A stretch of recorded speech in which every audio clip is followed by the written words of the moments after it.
the everyday Hogwarts player. This video is purely for entertainment and does not infringe on copyrights or laws. The rights to the novel and image belong to the original author. We do not claim ownership. Don't like waiting and want to listen to this fanfic in full now? Subscribe to our Patreon, where you'll find the best fanfics. Chapter 1: The Mysterious Smith. Where am I? Joey woke up suddenly. The brain is in chaos, as if it is filled with paste, filled with the memories of a 7-year-old British boy, which are short and warm, painful and sad, and finally numb. My name is Ryan Smith. The voice suddenly changed from Chinese to English, and from a deep and rich male voice to a clear boy's voice, as if there were two people talking in this small room. I am a wizard, the heir of a small British family. My parents died due to magic experiments when I was 5 years old. I was left to live with a house elf. The companion remembered in a clear voice, and his head felt like a bottle of ice water was poured from the top of his head. I was born on July 1987, the same birthday as Harry Potter, who defeated Voldemort. Soon after, Voldemort was defeated and life at home became more comfortable. My parents, who were from Ravenclaw, had free time to start their little experiment. Hey, Jack. A life with two big bat-like ears and a pair of protruding green eyes as big as tennis balls appeared in front of Ryan.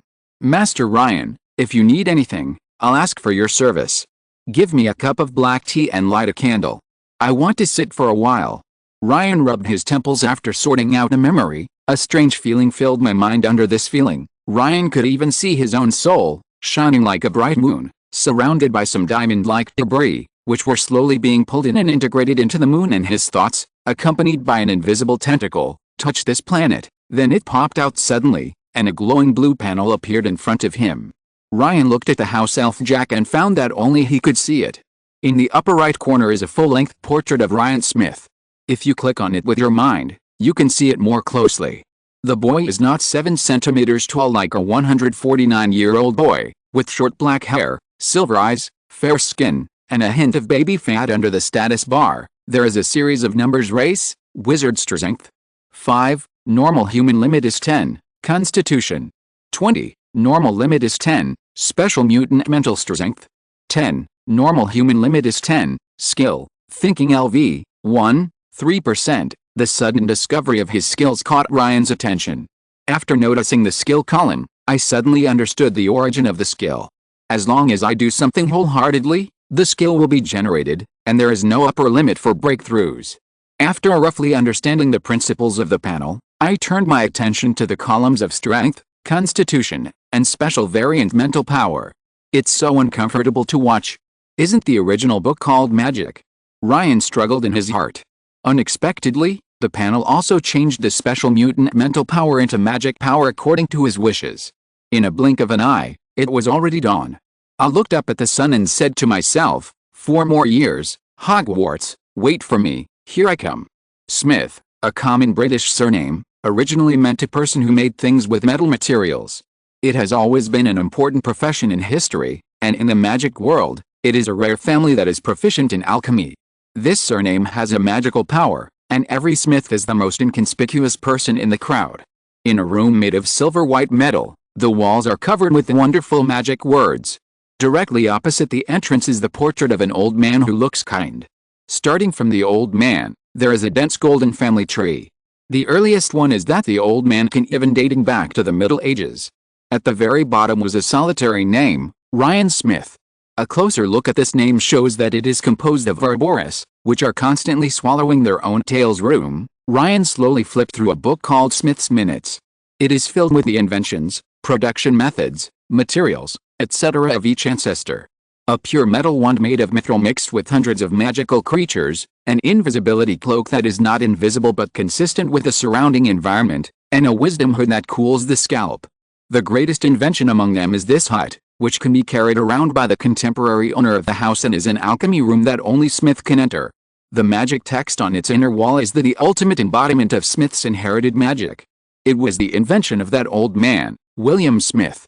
Every Smith must have an invention of his own before the age of 25, otherwise he will no longer be able to enter the hut.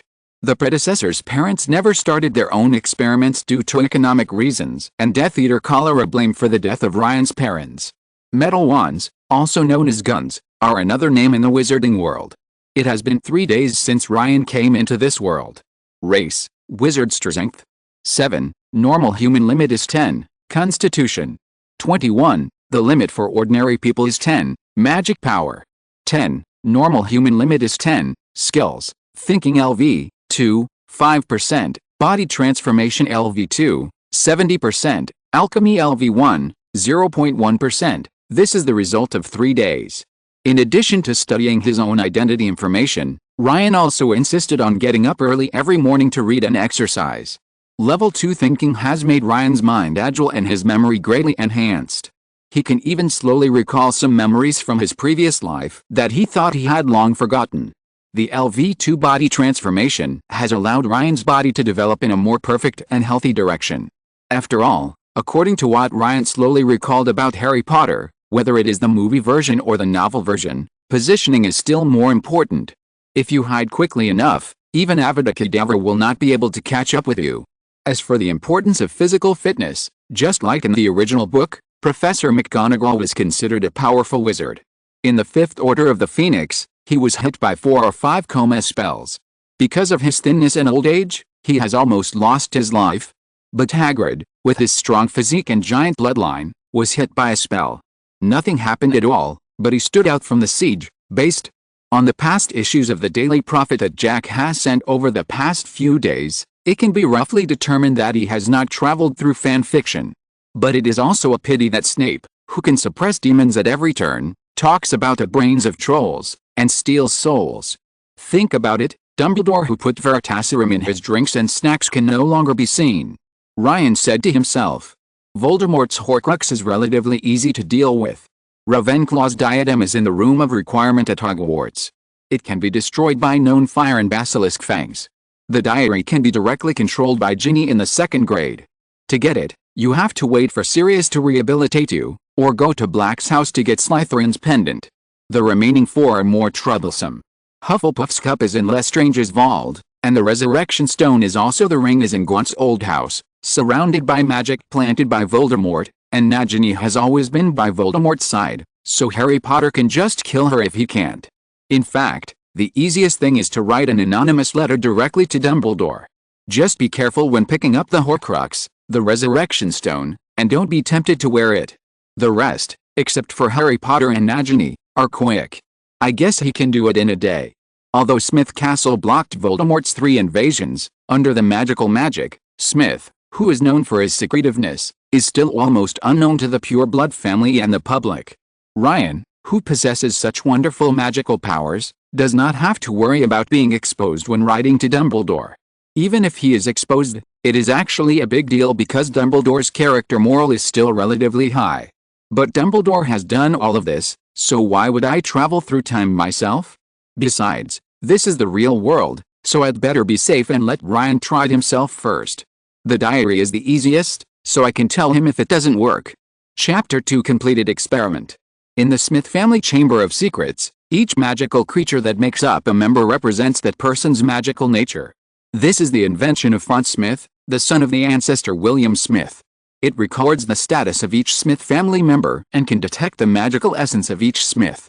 What's more special is that it marks its nature through mythology or existing magical creatures. I guess William Smith is a guy who likes magical creatures like Hagrid, and its characteristics can be seen intuitively, but Ryan still has to compare it with Von Smith. Exploring the unknown creatures can be understood. For example, the magical powers of Thunderbirds are better at calling the wind and rain, while the magical nature of Lane Ouroboros is almost endless resilience. But for the wizards in Harry Potter, it's a bit tasteless product of stability and low energy consumption. The original work never showed any wizards with such abilities. Withdrawal due to insufficient magic power. Even Avada Kedavra, an ordinary little wizard, can cast it, but it's not powerful enough. According to the fake Moody Crouch, it can only make him bleed a little. Furthermore, the magic in this world, especially some advanced magic spells, emphasizes the need to have a specific emotion when casting it, which in fantasy terms is the state of mind. For example, Avada Kedavra requires a strong and beneficial desire to kill, Cruciatus requires a strong hatred or desire to torture people, and it would be best if you get some kind of pleasure from this behavior. The Patronus charm requires the happiest and most positive emotions in your life.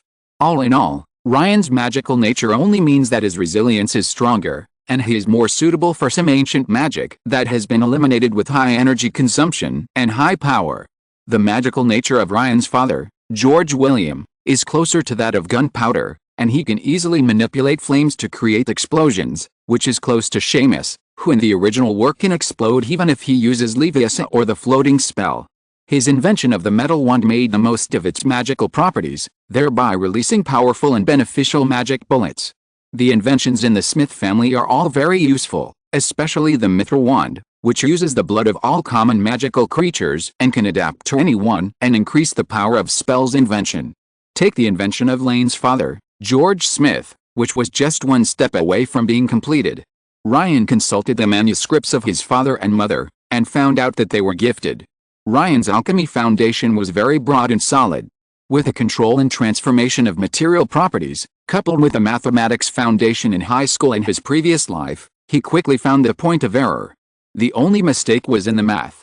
I miscalculated one digit and lost 1 ounce of the cooling potion. To be honest, it is a pity.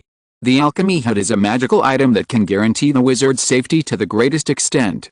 Unfortunately, if an invention is not completed and certified in the hut before turning 25, you will no longer be able to enter it after the age of 25. If it hadn't been for the appearance of Voldemort that left his father, George Smith, with no energy to invent, otherwise he would have been fine even if something went wrong in the alchemy hut. We are just short of materials now, and the final materials will be almost there tomorrow. The weather is fine, and we are in a castle in Nottingham Forest that ordinary people cannot label or detect. Ryan stood in front of the window and started exercising for the day.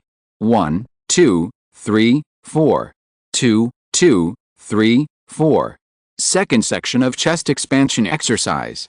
Ryan chanted silently in his mind, and his body danced to the rhythm. Race, wizard strength. 9, normal human limit is 10, constitution. 25, the limit for ordinary people is 10, magic power. 15, normal human limit is 10, skills, thinking LV, 2, 39%, body transformation LV 3, 1%, alchemy LV 2, 2%, and the poor mathematics in the wizarding world. The rest is waiting for Jack. After the alchemy circle is activated, just add the cooling potion at the critical time. Furthermore, my safety can be protected to the greatest extent in the alchemy hut of my ancestor William Smith. Here, Master Ryan, the potion you want. Ryan picked up a piece of hay, which was the most important part of the cooling potion, wormwood. Together with narcissus root powder, it can be used to prepare a very powerful sleeping pill, a water of life and death. In the alchemy cabin, the alchemy array was slowly activated under Ryan's magic. A gun made of obsidian, it looks a bit like an M1911 pistol, and its surface is covered with strange patterns. Bah, bah, bah. It's time. Ryan introduced a cooling potion into the alchemy array. Ryan's magic also flows with the introduction of coolant, leaving beautiful lines on the metal wand. Buzz, buzz, buzz. The magic text around the gun continued to absorb the light, and the gun body trembled like Parkinson's disease. Gradually, the buzzing sound disappeared as the alchemy was completed. It's done. Ryan was overjoyed. As the saying goes, the magic thing disappears, and the gun gradually returned to its ordinary appearance. Ryan picked it up, and it felt like a stream of cold water flowed from his fingers throughout his body. For some reason, it may be due to the birth of Ryan's magic power tempering, at this moment, Ryan seems to have two selves in his perception. The gun is the person, and the person is the gun. Aiming at the prepared gun target, injecting magic power, silver light bullets continue to pour out from the muzzle. Haha, look at my infinite refill flash. Ryan was very excited. This was the first time I had created a great magic item almost from scratch. And Ryan only traveled through time for less than a month. However, the power is still not as powerful as what Dad expected. After all, the nature of his magic is explosive, but Ryan's is more durable and has stronger recovery power. Next, think about whether you still need to choose to take out the mithril wand. With a love gun Black Knight, the wand is honestly of little use. Simply injecting magic power is a simple light bomb, but what if it is a magic spell, own magic power and is highly adaptable? The light bullets or magic spells fired by the Black Knight are faster than ordinary magic spells. Gudala, move the magic gun. Ryan chanted a spell in a predence, quickly pulled out the gun from his waist, and silently recited the spell in his heart, split into 4 pieces. Chapter 3 Diagonally. Time flies, and in the blink of an eye, 3 days passed. During these 3 days, Ryan tried many techniques of using firearms. Level 2 thinking not only made his mind more agile, but also allowed him to subconsciously call upon some memories from his previous life when he needed them. The era when Ryan was still growing up in his previous life was an era when martial arts was popular, and there were all kinds of martial arts secrets in his home at that time. Panel, as long as he succeeds once, he will definitely succeed next time. The power of devotion will be rewarded. Ryan combined the several spells he had just learned, such as fluorescent flashing, shattered, blazing flames, clear springs, and whirlwind sweeping, to develop new skills. Race, wizard strength. 9. Normal human limit is 10. Constitution. 26. The limit for ordinary people is 10. Magic power. 16. Normal human limit is 10. Skills. Thinking LV. 2. 77%. Body modification LV 3. 32%. Alchemy LV 2. 22%. Charms LV 1. 45%. Potions LV 1. 55%. Transfiguration LV 1. 15%. Gunfighting LV 1. 89%. Martial arts LV 1. 66%. Ordinary people are muggles. Gunfighting is a mixed skill developed by integrating magic, transformation, alchemy, martial arts and other skills. Now Ryan can be said to be fast and accurate with his guns. Furthermore, with the help of this core skill of thinking, he can also use precise movement calculations to launch the maximum damage attack at the position with the least damage. He can shoot into the blind spot anywhere around him and increase the power of the bullets by 20%. Even with his own body as the center and the prototype geometry as the plane reference, all positions around it that can be attacked will be calculated, and every possible attack direction around the body will be shot, which can exist as both attack and defense at the same time. Cooperating with the Black Knight, Ryan can now easily kill adult wizards. It has been nearly 3 months since Ryan traveled through time. He discovered that in addition to being mysterious, his family was also homebodies. Whether it was eating, wearing, or drinking, all of these had already been automated. Even if he did nothing, he would not starve to death. Every smith is committed to a person or family's ability to survive alone in the wizarding world, and contributes to this from generation to generation. Common pigs, sheep, beef, and even rabbit meat are also supplied by corresponding ranches around the castle. Clothing and fabrics are also produced by house elves and alchemy robots. Even common alchemy and potion materials are also produced by corresponding manors. At the same time, Ryan also discovered that his family was not completely isolated from the wizarding world. Almost all the shops in Diagon Alley had secret investments from his family dividends, and that they should be transferred to the Smith Vault, but they ignored this point, and a steady stream of cash flowed into the vault of the Smith family in Gringotts. But it is also time to purchase a batch of books. For some reason, there are too few basic books at home at this stage. It cannot be said that there are none. Most of them are basic books related to alchemy. The hand of the house elf Jack, Master, hold on tight. Ryan suddenly felt as if Jack's arm was about to break free from his hand, and the surroundings became dark. He was squeezed hard from all directions and couldn't breathe at all. His chest seemed to be tightly constricted by several iron hoops, as if he had just been squeezed out of a very narrow rubber tube. After a few seconds, he came to his senses and found that he had disappeared from his home. The place where he and Jack were standing now was a small, crowded but fully equipped hut. Master. Ryan, this is the leaky cauldron. The way, Jack explained that this passage does not pass through the bar of the bar, and is full of magic that makes the wizard ignore it, because the Smith family does not like too many people. On the way, Jack took out a hat and put it on his head.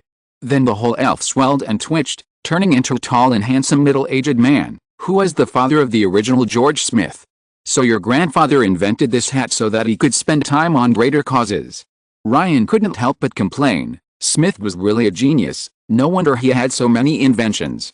Jack, who looked like George Smith, took out the one he had prepared, taped the third brick from the left above the trash can, then took a step back and looked at the archway that opened on the wall leading to Diagon Alley. What appeared in front of Ryan was a winding cobbled street with no end in sight. This was Diagon Alley finally coming to the magical world in a real sense. Ryan couldn't help but curl his lips at the entrance's Partridge's Crucible shop, with a gleaming sign outside that reads, "Cauldrons all sizes, copper, brass, pewter, Silver pure copper, brass, tin, silver self-stirring collapsible opposite it is Slug and Genz's pharmacy, filled with a wide variety of potions, dragon liver, fox eggs, ooze grass, frog brains, chopped ginger root, etc. Some peculiar shops that I could only see in books and movies in my previous life kept appearing before my eyes, such as Flourish and Blott's bookstore, Magical Zoo, Quidditch Boutique. Father, how about we take a walk around Diagon Alley first? Ryan suggested, pretending to be a mature underage child. As soon as he finished speaking, Ryan couldn't help but think that he was like this in his previous life. No matter where he went, he would always walk around first. Okay. Jack, who looked like George Smith, didn't notice the change in Ryan's expression and slightly. Immediately, Ryan went to the floor and cold drink shop and ordered a cup of the same Harry Potter chocolate with raspberries and crushed nuts ice cream. I slowly started shopping in Diagon Alley. There were not many people in Diagon Alley now, and it was still some time before the current semester started. However, there is something wrong with the aesthetics of the wizarding world. Except for some wizards with poor conditions, most of them wear bright and colorful wizarding robes. In previous lives or in the Muggle world, most of them were colors commonly used by women. Ryan secretly cursed. Alice, I wonder if I will meet some characters from the original novel. Chapter 4 Purchase of the Wand. Speechless, really speechless. Ryan found that he was too naive. After all, there was no name written on each wizard's face. Even if he met the characters in the original work, he would not be able to recognize them. I suggest you buy it when you are 11 years old before entering school, Jack replied. Sure enough, Jack never refuses. Here comes the wand. Ryan walked back again and walked with Jack to the last shop in Diagon Alley, Ollivander's wand shop. The shop was small and shabby, and the gold sign on the door had peeled off. It read, Ollivander's, making exquisite wands since 382 BC. In the dusty window, a solitary wand sat on a faded purple cushion. As they entered the store, a jingling bell came from somewhere at the back of the shop is very small, with nothing else except a bench.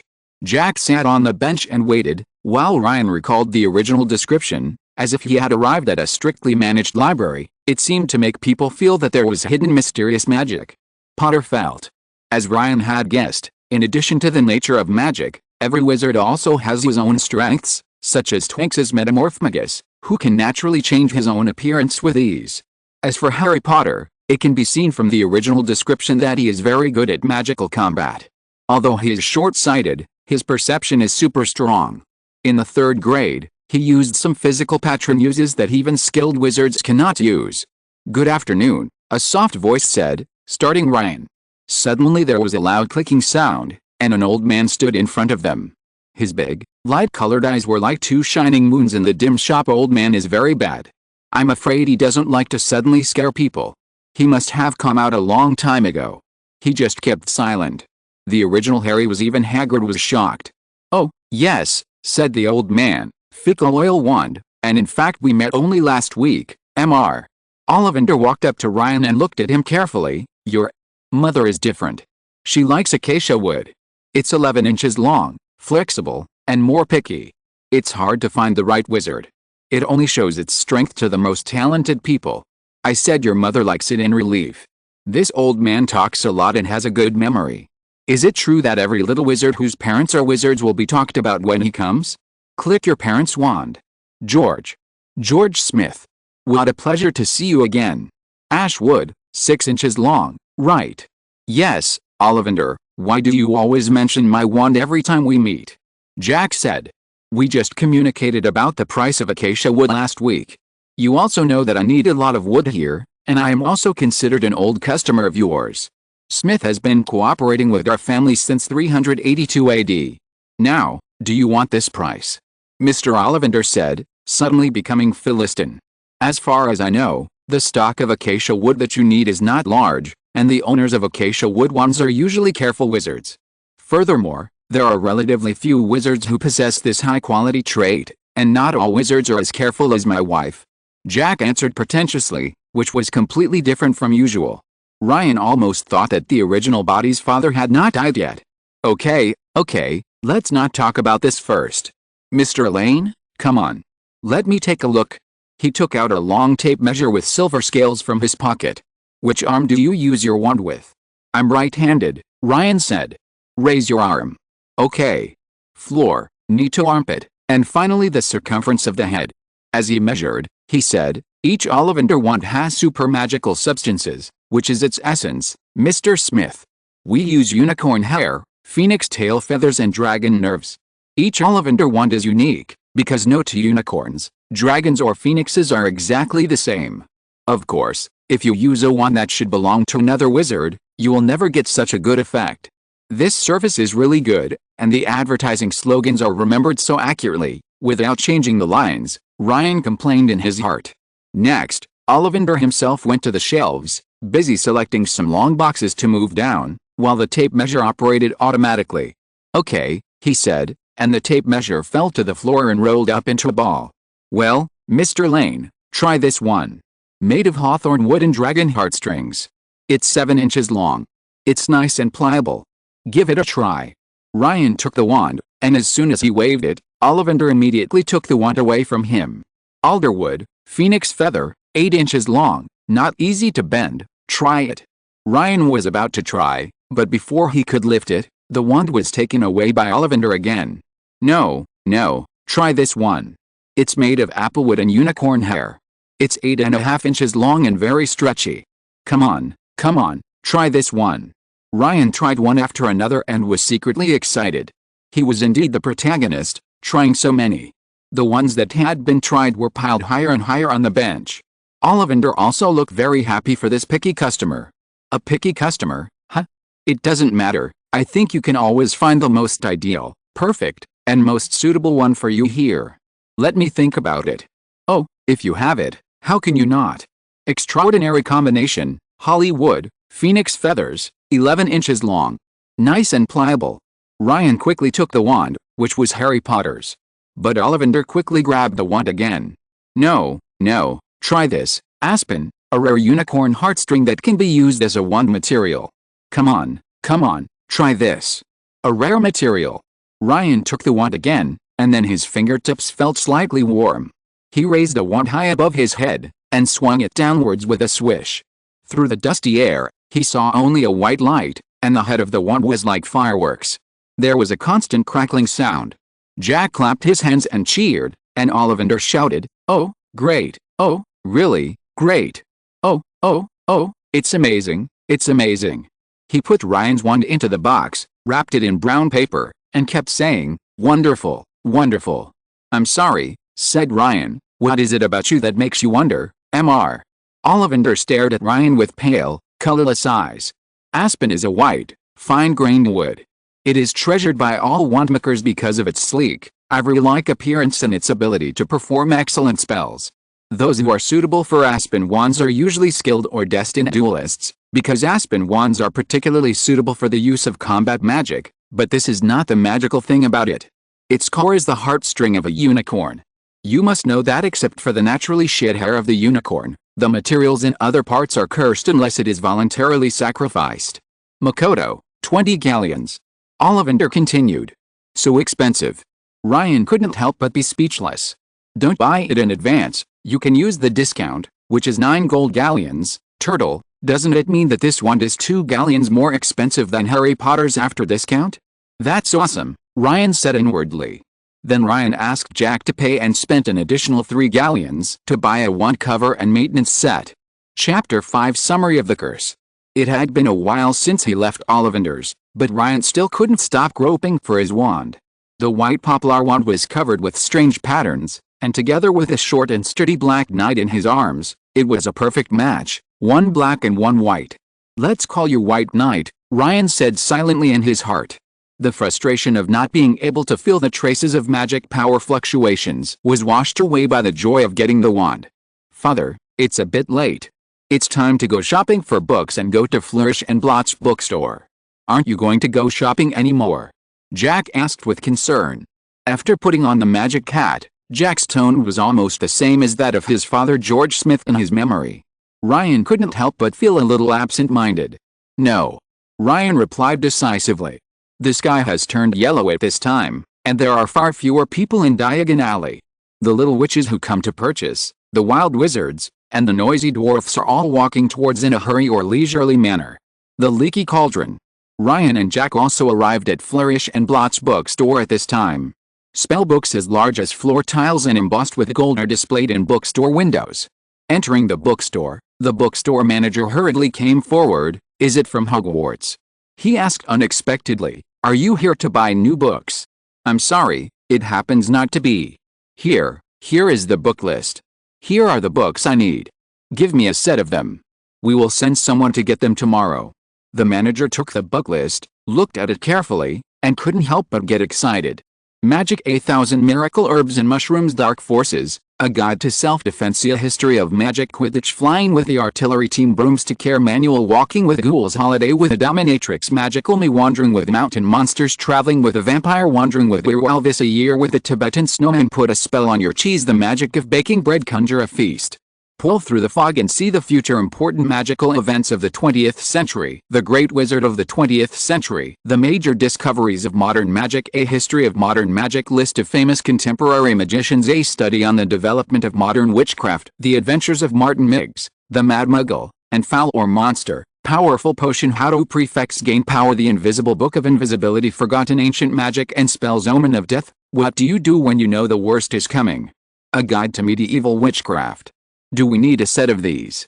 The manager asked tremblingly. Everything needs to be done. How long will it take to arrive at the earliest? Ryan asked impatiently. That everything you do is a waste of time. And Ryan is such a person. He just wants to go home quickly and take a nice shower. It'll be fine tomorrow, but I have to calculate the cost. The manager wiped the sweat from his forehead hastily. Let's go, Ryan. Yes.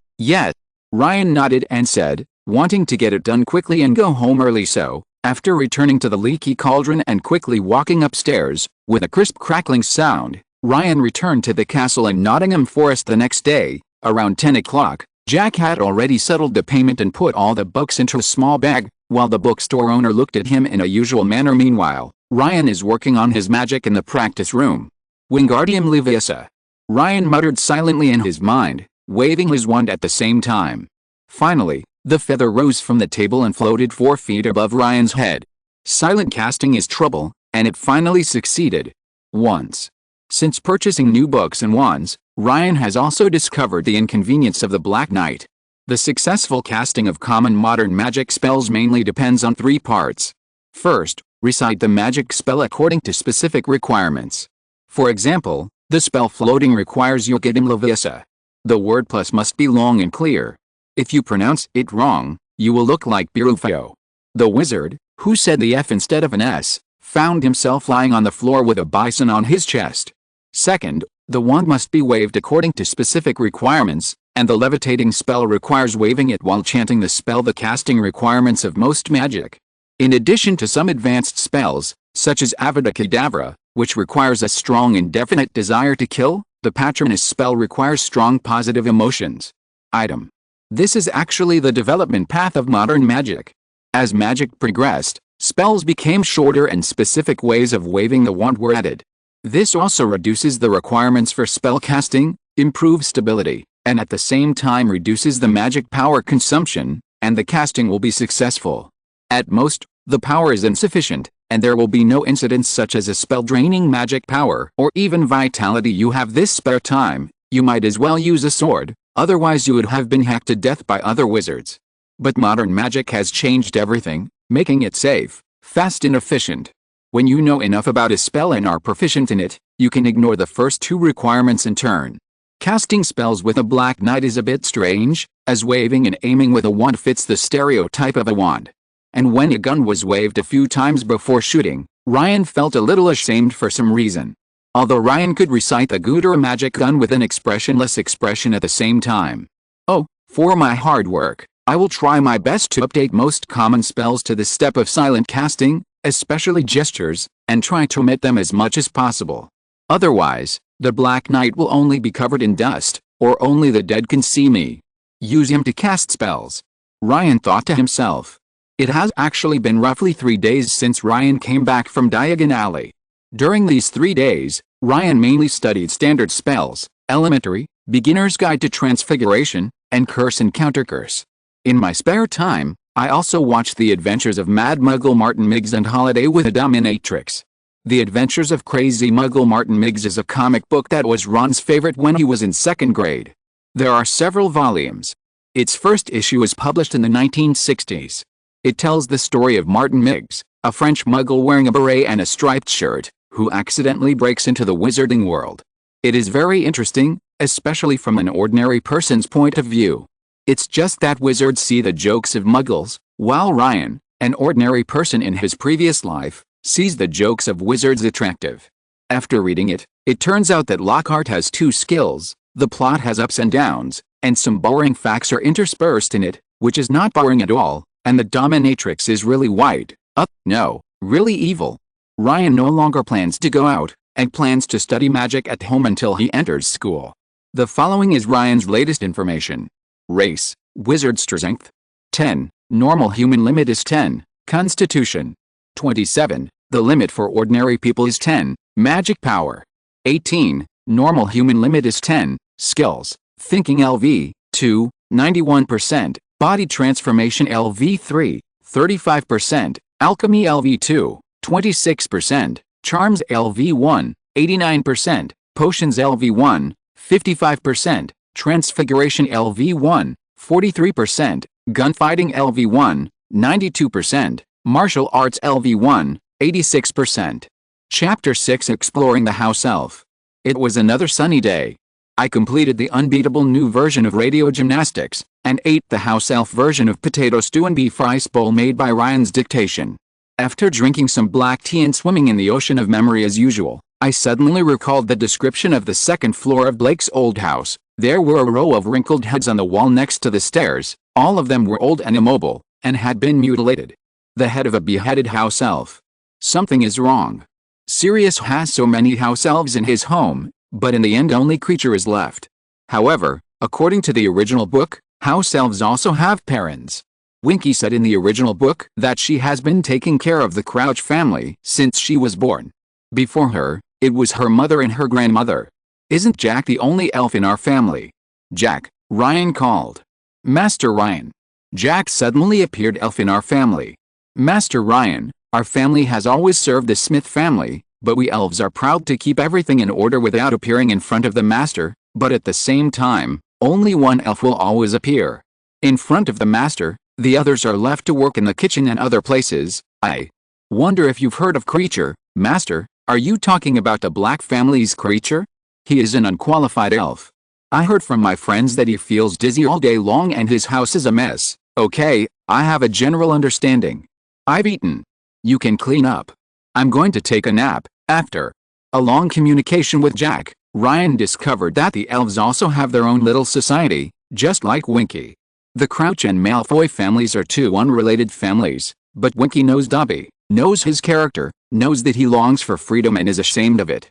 They also have their own society, and they all know or know some excellent or extraordinary elves. Otherwise, how could children be born and give birth to these things? It's just that most wizards never bother to understand. It's really interesting, this magical world. In a flash, it was already evening that Ryan's dinner was 3 cups of chicken. He went to Diagon Alley. Ryan was particularly curious about the house elves today. It was the memory left by Master George. My mind was working, and I also remembered who I was.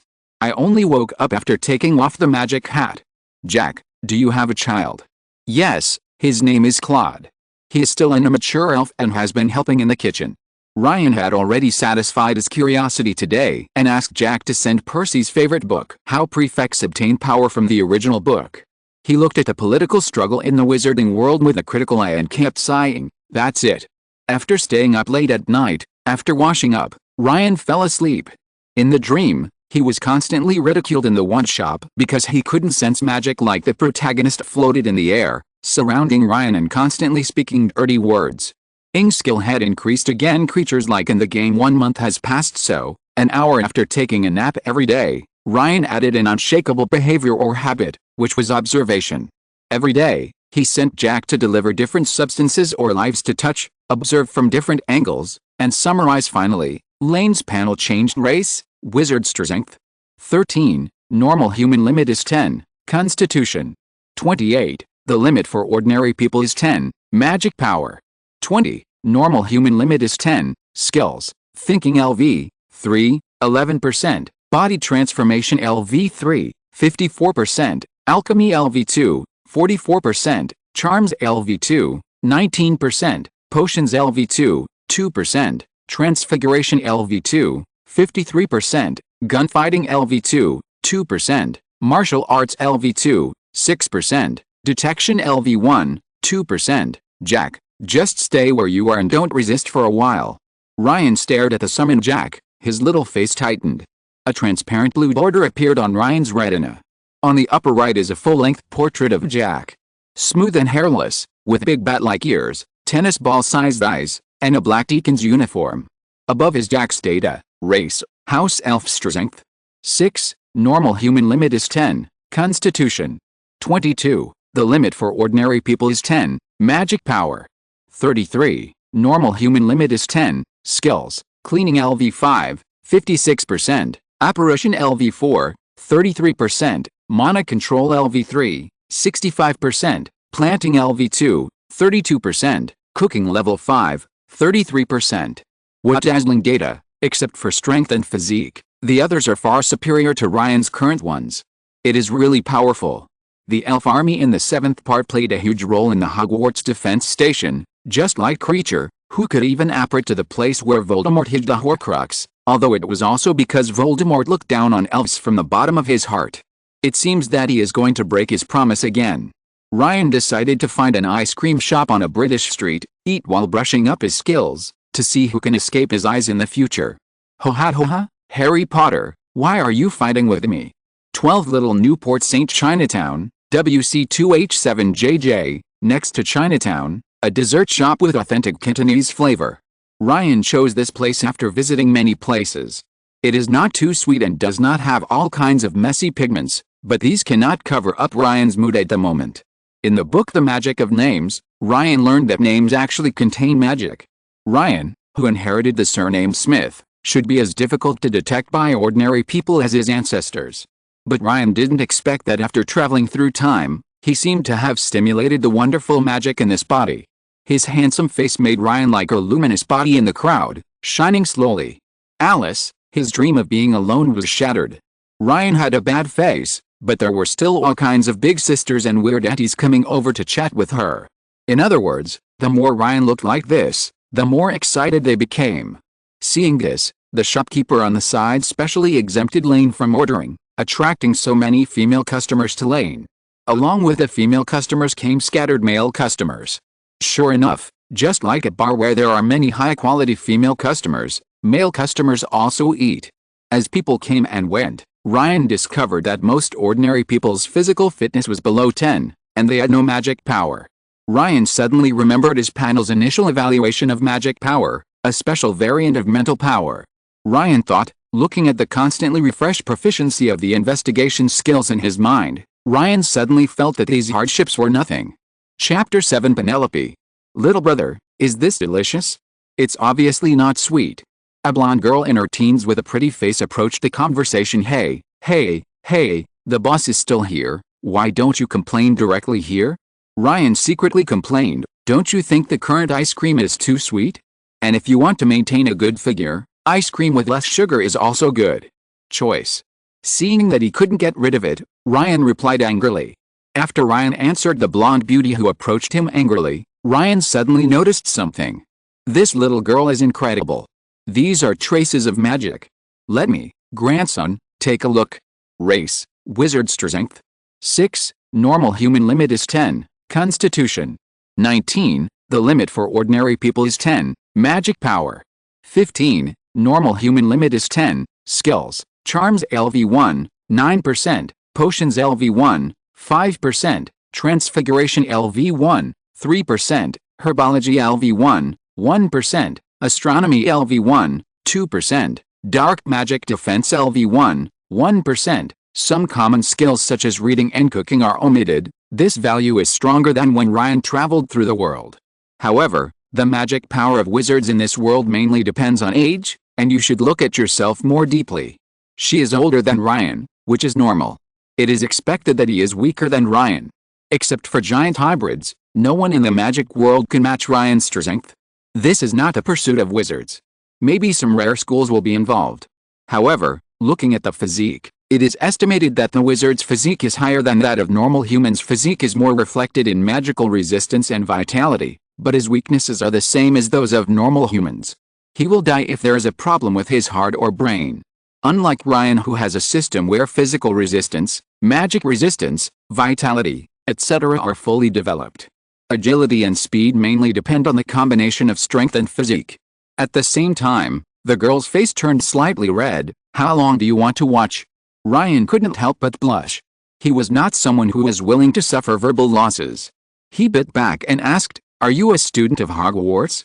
"Well, you haven't enrolled in the first grade yet?" "As far as I know, Hogwarts it's September 9th every year, and school starts in 2 days. If you don't prepare your lessons well, you'll come out to tease the children." "How do you know? Do I look like a witch?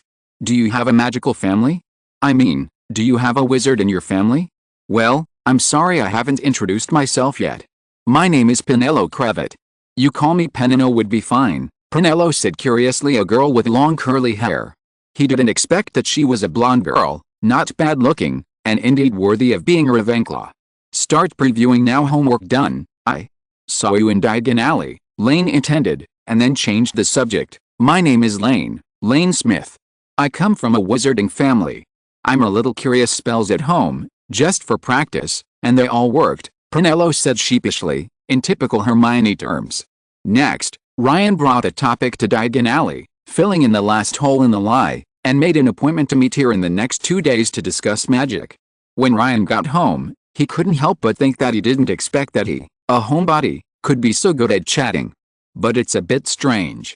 In the 7th part of Hermione, when she said she was pretending to be a wizard from a wizarding family, she used Penelo's name. Was it the same random name Harry made up as Vernon Dudley? Hermione wouldn't be so careless. So Penelope is also from a Muggle family? It can't be that he is just trying to strike up a conversation or find topics to talk about. By the way, when Harry was in 2nd grade, wasn't Penelope attacked and petrified by a basilisk, right? It can't be an accidental injury. Looking through Lane in the Memory Palace, I found that there was no description in the original work that directly indicated her ancestry. Never mind for now. Relationships are based on first come first served. Percy, you no longer have a girlfriend. The next 2 days passed very quickly for Ryan. Now Ryan thinks it's because of friendship. He is still young, and Penino should just be friends with him because he is cute, well-read and knows a lot about the wizarding world. "Ryan, I'm a little worried. I haven't learned magic before. Will it be?" "Penino, don't worry. Most of the little wizards in the magic world are not as good as you think. Don't do it because of me. I am a special case." Ryan quickly interrupted, "The little wizards in the magic world are not as good as you think. Wizards in the magic world are all 11 years old. Enrollment, and there is no such thing as elementary school. Most of them depend on the family, and they are not allowed to have a wand.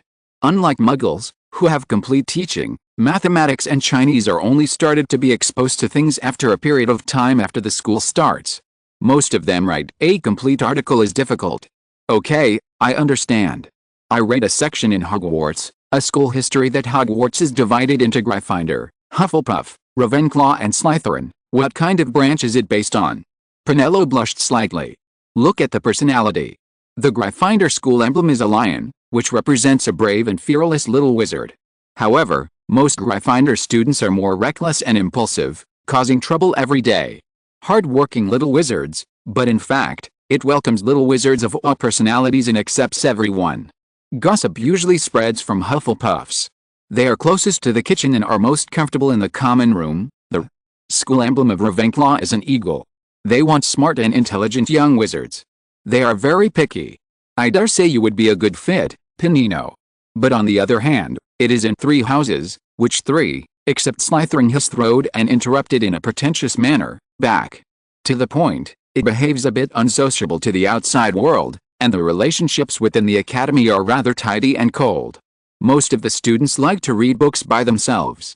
It is also called the Nerd Academy by other academies, and our finale school, Slytherin, has a snake as its school emblem. They want young wizards with good bloodlines and ambitions. This has also led to a bad atmosphere in the school. Most Slytherins value results more and will not compromise. They are permanent residents of Azkaban, almost as good as Gryffindor, But students from Gryffindor are usually just day students in Azkaban. They usually have minor problems all the time. There are relatively few Ravenclaws. Most of them, according to the Muggle world, are economic criminals, or have conducted experiments that caused serious magical accidents. Hufflepuff is half and half. They have the most people, but the number of dark wizards they produce is still not as many as Slytherin. Merlin, I have never seen so many in books. Penelo exclaimed. There are some things that cannot be written in books. Slytherins are elders in the wizarding world. According to themselves, they are all pure-blood aristocrats. Of course, they just claim that there are no nobles in the wizarding world willing to use any means necessary. Except for those who accidentally entered Azkaban, they all have a great influence in the Ministry of Magic. After all, few people can resist gold. Moreover, the top leaders of the Ministry of Magic all come from the 4 major colleges. Some facts that are more disparaging to their colleges cannot be mentioned in the book, especially the 3 colleges with a more positive image. You can find out by looking through the reports from the past few years and extracting the data. Ryan said a little tiredly and took a bite of ice cream. I couldn't help but feel secretly happy. While Penino doesn't know much about the magical world yet, I should tell her the truth first, so as to avoid any misunderstandings and further developments. It's just a little strange how Penelo always manages to strike up a conversation at the right time, but it should be because she has read the relevant books before. After all, Ravenclaw. But fortunately, the topic was amused away from my age. The rapid progress may be related to Penelope's beauty and good personality. In his previous life, he insisted on not falling in love until he graduated from high school, and he thought he would have a sweet love in college. But the sudden crossing destroyed everything. Love, what kind of magic does the most powerful magic in this world have? Ryan then chatted with Penelope about some light topics until it got dark. They then decided to go back to their respective homes. A few times I went there later, I could hear the boss complaining that business had plummeted after Ryan left compared to when he was there. If you're listening to this novel on a channel other than Fanfic World, it means they downloaded and uploaded it without effort. We cordially invite you to visit our channel, Mundo Fanfic Novelis. There you'll find the original version of this story, and you can explore many other novels of various genres. We're waiting for you to immerse yourself in a world of incredible novels. Chapter 8, Meet at Halloween. Chapter 8, Meet on Halloween. Recently I discovered a boring new function of the system, writing a diary. It is undoubtedly useless to Ryan, who has a photographic memory, but it is interesting to record some things that cannot be said to others. September 9th, sunny. Penelope started school. Will she still go to Ravenclaw? According to the original fate, she would have been in a relationship with Percy in her 4th year, and would have made it public when she became a prefect in her 5th year. In the morning, breakfast was beef noodles. I finally had noodles. Jack was so awesome. I was tired of eating spaghetti. Exercise, Miss Penelo, write letters. At noon, lunch was beef stew with potatoes and tomatoes. Well, it was more appetizing than braised beef. A book, and wait for the letter. September 9th, rain. Penelo hasn't responded yet. He must be too excited. When he first arrived at school in the morning, I had fried noodles for breakfast. As expected, I should eat noodles in the morning, exercise, Miss Penelo, and wait for the letter. At noon, today's lunch is butter-baked snails with steak. Isn't this just a bigger snail? And was very excited, asking if I could prophesy. There was an independent library in Ravenclaw with many notes from seniors. The first day was the charms class. It was the class of their dean, whose name was Professor Flitwick. However, he didn't teach any spells at first. Different stars and the orbits of the planets. It is said that they do this every Wednesday. Tonight, dinner is grilled steak, with Yorkshire pudding as a side dish and my favorite black tea. Write letters and read books. September 9th, cloudy, waiting for the letter. I am even more eager for Hogwarts. It was spaghetti bolognese, commonly known as tomato spaghetti, which was delicious. Movement, waiting for the letter. Astronomy class. 3 times a week, they were taken by a short, fat witch named Sprout, the headmaster of Hufflepuff, to the greenhouse behind the castle to study herbology and learn how to cultivate these exotic plants and fungi and understand their purpose. There is also a transfiguration class. According to tradition, the first class should be about learning to turn wood into needles. September 9th, Quing, waiting for the letter. I recently found that my own insights through the system to gain proficiency in magic spells are a bit different from those in the book. Is it more suitable for me, or is the book inherently wrong or the relative truth? A pity that I traveled through time before I could go to college and become independent on my own. Otherwise I could have eaten more shrimp dishes. I've talked a bit too much today, and it's strange that I miss my previous life. But I'm not an only child, and I still have an older brother to take care of my parents, so it's okay if I want to exercise, read a roommate. Others just admired a recent performance, but there was no further communication. She reads books every day, and although reading is also very interesting, Panino said she regrets it a bit. The Sorting Hat originally wanted to put her in Hufflepuff, but due to some prejudices or concerns, she finally chose Ravenclaw. Low point. Unfortunately, I could only write some words in my diary. So, I introduced Penelope to the secret passages of Hogwarts and the magical room of requirement, hoping that this could divert her attention and make daily life interesting. In the evening, I had a few bites of bread for dinner and only Chinese food. The dishes in my memory can stay with me. The armor spell. His reconnaissance skills were enough, and his thinking and body transformation were improving slowly with reading and exercise. November 1987, 11 was Halloween, and it had been 2 months since the start of school at Hogwarts. Race, wizard strength. 15, normal human limit is 10, constitution. 29, the limit for ordinary people is 10, magic power. 21, normal human limit is 10, skills, thinking LV, 3, 15%, body transformation LV 3, 57%, alchemy LV 2, 47%, charms LV 2, 22%, potions LV 2, 11%, transfiguration LV 2, 63%, gunfighting LV 2, 23%, martial arts LV 2, 14%, investigation LV 1, 78%. Hogsmeade, also known as Hogsmeade, is the only all-wizard village in the United Kingdom, located in Scotland. This was founded by Angus of Woodcroft. Hogwarts students can travel here on weekends, but only students in the 3rd grade and above who have obtained permission from their parents or other guardians can go. There are many shops here, such as the most famous Honeydukes in the UK, the full name of which is Honeydukes Candy Store. Previously in his letter he had introduced to Penninooks the secret passage from Hogwarts to Honeydukes. It was located behind the statue of the One-Eyed Witch on the 4th floor of Hogwarts. If you click on it with your wand and cast the spell to separate the left and right parts, the statue's hunchback will immediately open up a passage large enough for a slightly thinner person to enter. The journey takes about an hour according to the description in the original Harry Potter book. He and Penelope made an appointment to dress up as monsters on Halloween, which was today, and meet at Madame Puddifoot's tea shop in Hogsmeade Village at 2 p.m. It's finally time to meet Penelope and Hogwarts. Going to the Wizarding Village of Hogsmeade not only allows you to get closer to the real Wizarding Village, which is different from just looking at it from books, but you can also see Hogwarts' silhouette. But then he wouldn't dress up like a monster. He would go to Honeydukes in advance to give Panino a surprise. It would be fun to suddenly appear behind her. Chapter 9 Strange Roommate. Kate Lewinster is a bit of a nosy little witch. She was honored as Rita Skeeter not long after she entered school. Kate was a little happy at first, but when she thought about the reputation of this senior, it was undoubtedly a contemptuous name. This nickname can only be given by eaglets like Ravenclaw Incident Rocky, a snarky little wizard. Hufflepuff. His favorite thing to do is to ridicule some pretty little witches, presumably to attract attention. Penelope was one of them.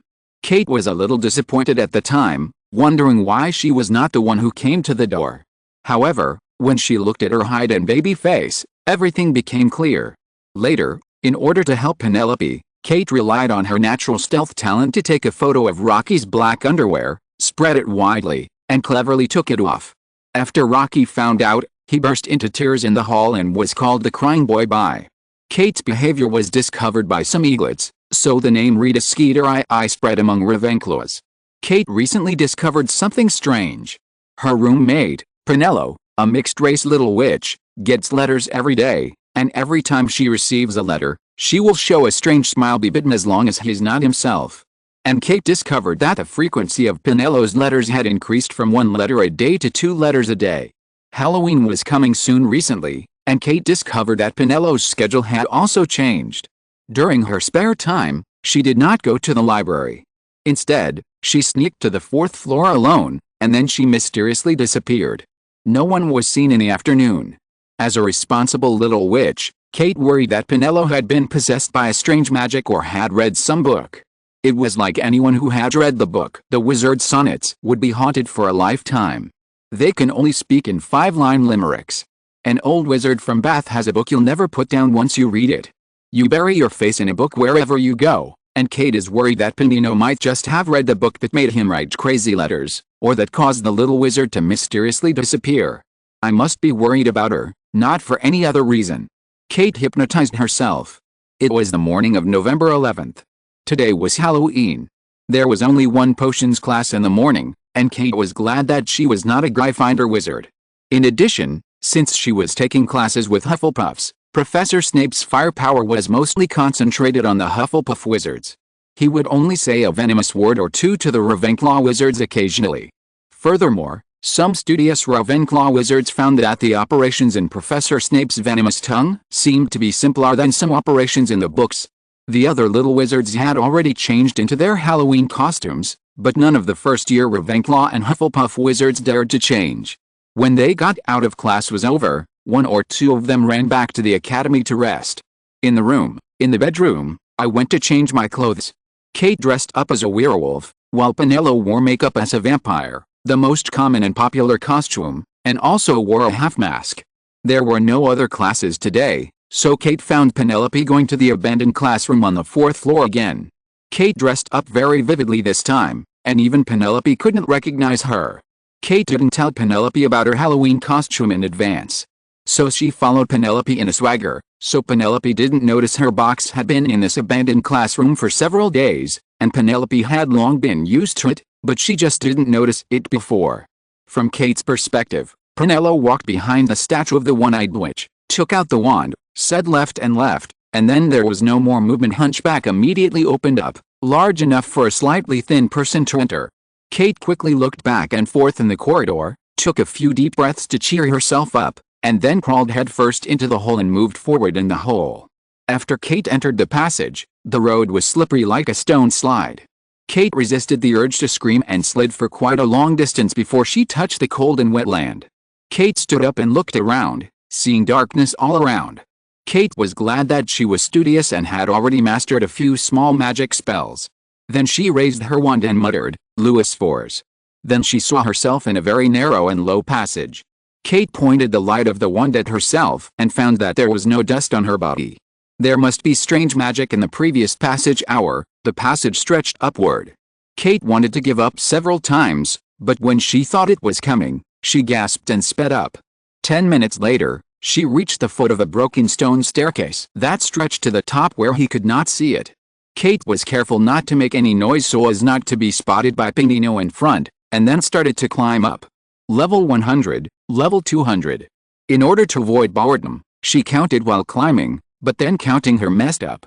Kate crawled and crawled, watching her feet, and then, unexpectedly, she bumped into something hard.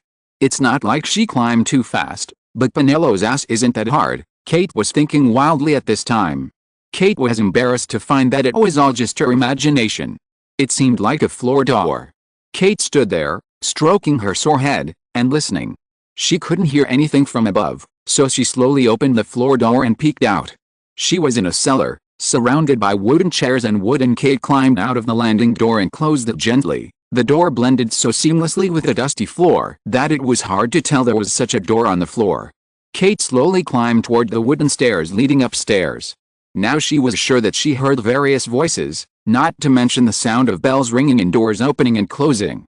Kate, not knowing what she should do, went up the stairs, bent down, crawled sideways, and then straightened up. Phew, so tired. I have received the message from the contracted website. Welcome to Invest. This is my first time writing as a newbie. Please give me more suggestions.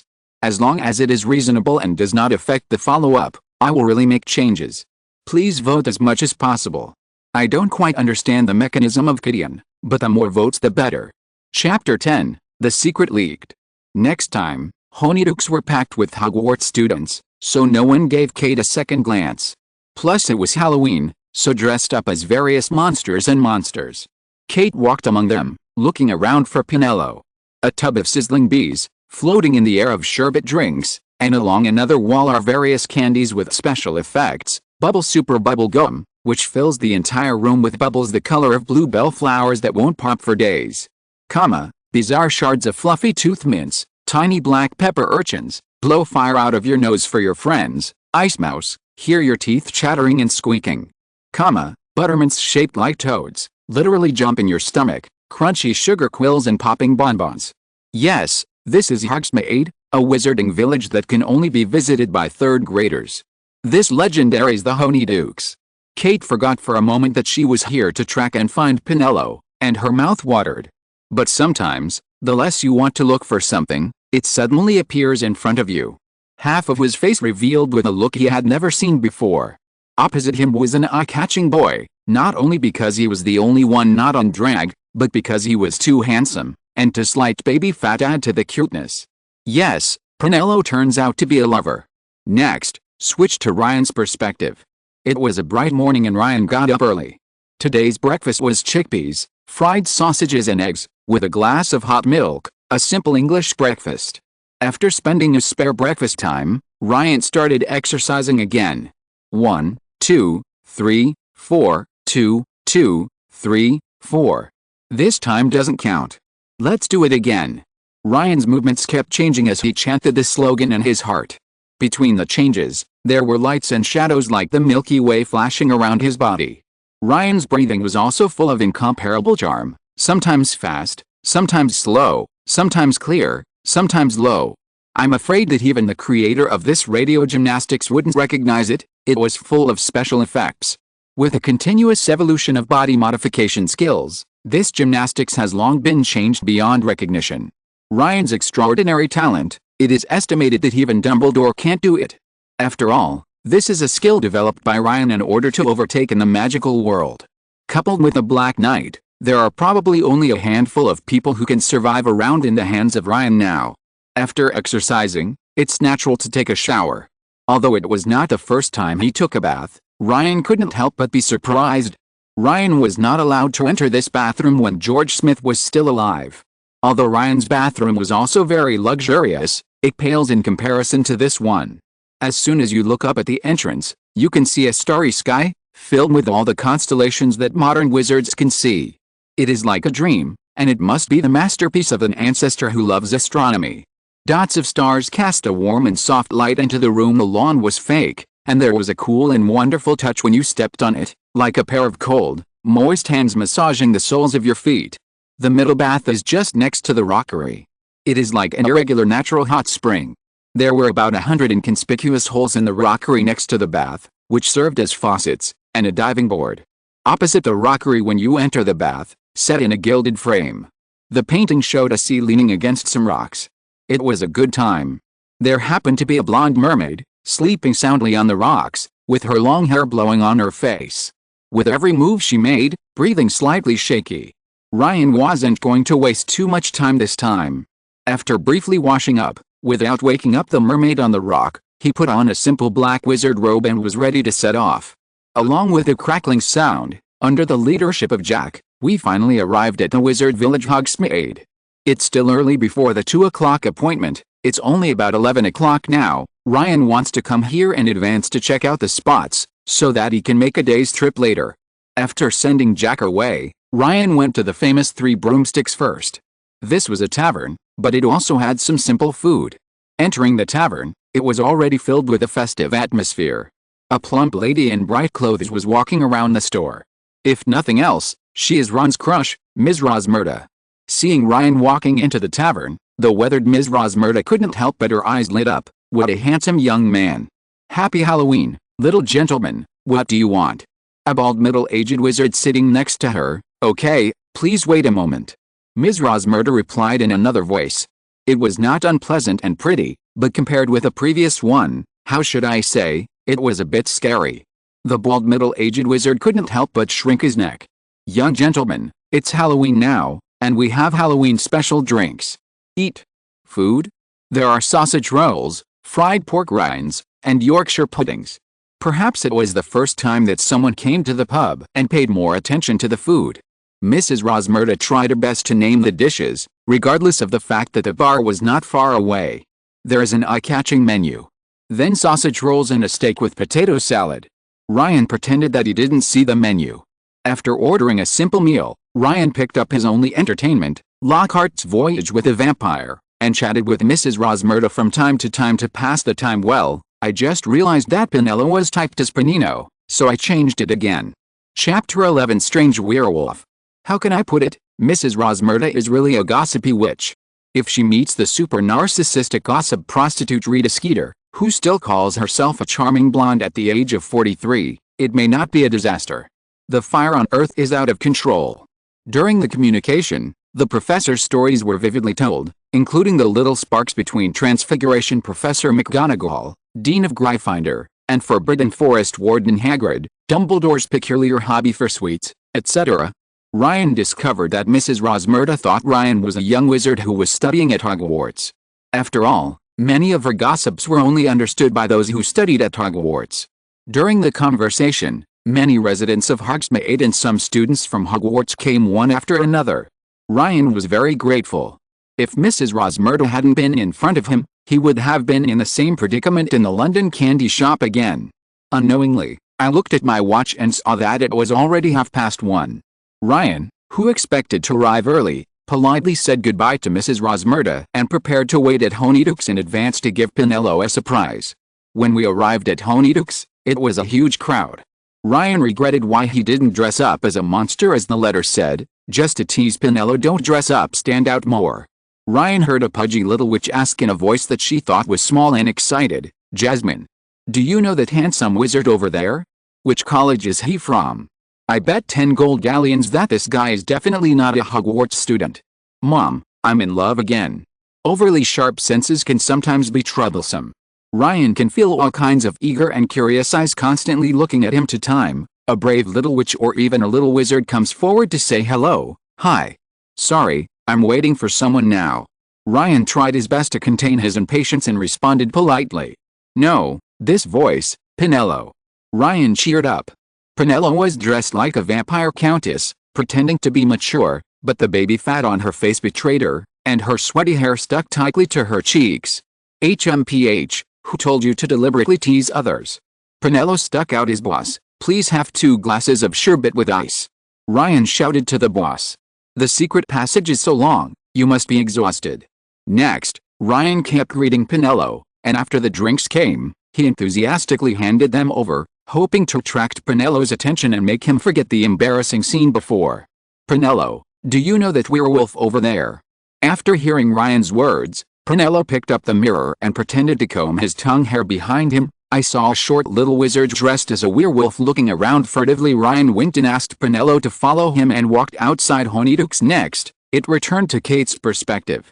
Kate saw Pinello suddenly walking outside Honeydukes with a handsome wizard. She pretended not to care at first, and after about 3 breaths, Kate pretended that she was leaving too, and walked towards the door as if nothing had happened. But as soon as they turned a corner, they disappeared. Kate couldn't help but feel a little anxious. Chicken. Kate's feet were in the air and she kept struggling. Tell me, who are you and why are you following us? Said a clear boy's voice. Tell me who you are. This was a gentle and a bit weak female voice, but at first glance it was Pinello. Kate couldn't help but let out a breath, and the cry for help she was about to shout for help stopped. Fortunately, she almost thought she had been kidnapped. But the next second Kate realized that the little face under the hood was immediately pulled down. It was over, she was caught. Guess. Kate wanted to struggle.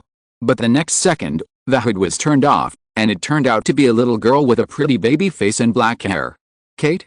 Kate Lewinster. What the hell are you doing? Pinello was shocked. Ryan couldn't help but cursed. I thought it was because of my appearance that I was being followed, so I felt a bit strangely disappointed. Hey, you ghost. Pinello had a headache. Although the school had only started for a while, Pinello already knew what kind of person this roommate was. It didn't matter if other people knew about it, but she had to know that the entire Hogwarts knew about it, and every time she would put on an innocent expression and pretend not to know. I'm just hanging out, it's Halloween, and I don't know anything. Kate became more and more fluent as she spoke. After being put back on the ground by Ryan, she raised her head and looked up at Pennant pretending to be serious. Luo's eyes were wide and innocent, but her short legs that twitched from time to time gave her away. "Prunello, let's find a place to sit down first. How about the 3 broomsticks?" Ryan asked as he saw the atmosphere becoming tense. A few minutes later, Ryan and his team arrived at the door of the 3 broomsticks. Mrs. Rosmerta's sharp eyes saw Ryan from a distance, but seeing that there were 2 girls accompanying her, she quietly blinked at Ryan and asked, pretending not to recognize him, "Everyone is welcome to the 3 Broomsticks Hotel. Are you coming?" "What to order?" "I want butterbeer." Kate, who had been pretending to be dead on the road, immediately came back to life and said a request while jumping up and down. "Can I take a look at the menu first?" "What's on it?" Prunello asked seriously. "I don't care, Prunello, you see first, I'm the same as you." Ryan asked, pretending not to recognize him, "Everyone is welcome to the 3 Broomsticks Hotel. Are you coming?" he said. "Menu? There's a blackboard next to the bar. Madam, you can take a look at it first." Mrs. Rosmerta pointed to the bar and went back to work. Next to the bar, there was a blackboard. To Ryan, it looked more like a mobile phone screen in his previous life, but it was enlarged and glowed with a warm yellow light. There's a pumpkin head on the top and several large characters below. "Halloween set meal, triple broom specialized pumpkin juice, chicken sandwich, fried chicken legs." Prunello seemed to be very interested in the Halloween set meal, while Kate, who was on the side, ordered a cup of butterbeer and pasta while Prunello was not paying attention, found a seat, and signaled the location to Ryan. "Ryan." She remained silent, slowly drinking butterbeer with a straw in her mouth, and paddling her calves in the air. Prunello sat next to Ryan, staring at Kate as if he remembered something. The situation became anxious again. Fortunately, Mrs. Rosmerta came. She was holding a tray with a stack of sandwiches on it, and 2 small pumpkins on both sides. The tops of the pumpkins had straws that looked like branches and leaves. "Here, your set meal is ready." Rosmerta's wife's words broke the deadlock. "Hey, Prunello, look, this pumpkin juice looks like a pumpkin." Ryan wanted to amuse Prunello's attention. "It's very similar, but Kate, can you tell me how you came to Hogsmeade? I'm very curious." Chapter 12 Strange Reveries. Continuing the conversation, he faced Prunello's accusation. "What about you, Mr. Lane? I have never seen him in school." Kate was not afraid of boiling water at this time. "We all violated the school rules and came to Hogsmeade. At worst, I can tell everyone. And about the last incident with the crying boy Rocky, I know it was you." Penelope threatens in a low voice with a red face purpose of his trip and was enjoying himself. In a blink of an eye, it was already dusk. "Prunello, look outside." Seeing that it was late, Ryan could only interrupt in pain. "It's almost night, how time flies by so fast." Prunello drank the pumpkin juice that was no longer ice to calm down his shock. "Prunello, let's go back quickly, we can make it in time for the party," Kate said anxiously. It turned out that she had already finished a butterbeer by accident, and now she was so anxious to go to the bathroom. Penelope looked at Ryan, who waved her hand and said, "Let's meet again next time. Fortunately, you all finished your food and there was no food wasted." Ryan then said, "The money has been paid. There's a bathroom at the 3 Broomsticks. Kate, you can go first." As soon as Ryan finished speaking, Kate couldn't wait to run to Mrs. Rosmerta, asked about the location of the bathroom, and then disappeared. At this time, Penelope seemed to come back to her senses, her cheeks slightly flushed. "Kate is such a gossipy person. Today's date?" Penelope paused for a while. "I will try harder next time." Ryan stared into Penelope's big blue watery eyes, and his heart was filled with an indescribable feeling. This was a feeling that he had never felt in his life when he was single in his previous life. But I muttered to myself, if Penelope knew that I was 4 years younger than her, I would be doomed. "Contact me more when I get back," Ryan said stiffly. Ryan was so embarrassed that he almost dug out 5 rooms and 1 living room on the ground with his toes. Seeing Ryan's stiff expression, Penelope chuckled and gradually let go of his worries. At this time, Kate happened to show up again, and it was time to say goodbye. Parting is for a better encounter, Ryan comforted himself in his heart. In the dim secret passage, Penelope and Kate walked one after the other. "Nina, Penelope, who is Ryan? Does he live in Hogsmeade?" Kate asked curiously. "Shut your mouth." Penelope turned around abruptly. "I haven't gotten over it yet because you ruined our date. Watch your mouth when we get back to Hogwarts. Your friends, you forget your loyalty, you." Kate scratched the back of her head, carefully observed Penelo's expression, and noticed that Penelo's tight little face has already relaxed. What followed was endless Kate's unilateral harassment of Penelo. "Stop, I can only tell you briefly." Penelo was so tormented that he had to agree. Yet. Kate stopped as soon as she was pleased, staring with big eyes, like a cute big-eyed cat. Also, with an unlovable character like Kate, if she was cute, she would has beaten to death long ago. IEFLY. Option of Kate, this weird little witch, in the original novel. Could it be because it didn't suit Harry's taste? Ryan just arrived home at this time, and in the bathroom, during this rare free time, Ryan began to think. The 7 Harry Potter novels, plus the movies, are constantly flipping through and passing through Ryan's mind. He almost mistook Harry Potter for himself. Harry was a normal boy, not a time traveler like him, the boys who are more sociable with him. Unlike his precocious father, James Potter, he did not fall in love with a girl in the 1st grade and pursued her non-stop for 7 years, while also inflicting continuous physical and mental blows to her childhood sweetheart. But it's not very accurate. In terms of love, it's more like they are rushing to each other and having interactions with each other. However, James always invites his brothers to go with him. Of course, the original book doesn't say it clearly, but it's for the better. Thinking that maybe the impulsive Sirius couldn't see it, he called Lupin and Peter Pettigrew to help his brothers. This is the spirit of solidarity and mutual help. In Harry's Hogwarts life, he didn't start to have that idea until his 4th grade. He fell in love with Cho Chang, and because he inherited her mother's kindness, he waited for Cedric, Cho Chang's boyfriend, to die. After getting married, they started dating in the 5th grade. From Harry's perspective, Penelo is just a girl with long curly hair. Most of the other female characters don't even have names, let alone descriptions of their appearance. And Kate, a classmate from another college who may not be in line with Harry's aesthetics and who is 4 years ahead of him, is even less likely to be mentioned. Even Ginny, Harry's official wife, was not described too much.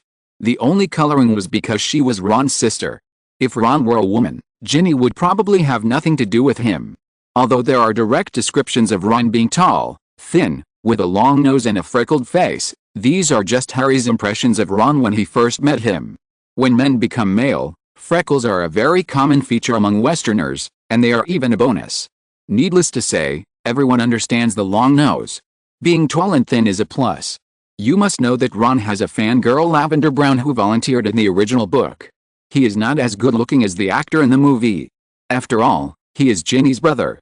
The Wheel-Eyes are all very good looking in the original books. Ron's brother Bill even conquered Fleur, a discerning Vila hybrid. Fred even invited him easily with just one sentence. Angelina, the flower of their Gryffindor class, attends the ball. Padma was personally certified to be very beautiful from Harry's perspective, although Harry secretly criticized Parvati's tone because her nose was not very straight. Ginny also has a beauty that cannot be denied in the original text, even the Slytherin who hates Gryffindor. It can only be said that because of the casting problem in the movie, everyone gave the role of Ginny to Harry, and Emma played Harry. Gracious but outrageous. As for Hermione, when Emma was asked to play the role, she did not choose the wrong role. Hermione was indeed stunning after removing her rabbit teeth and arranging her hair.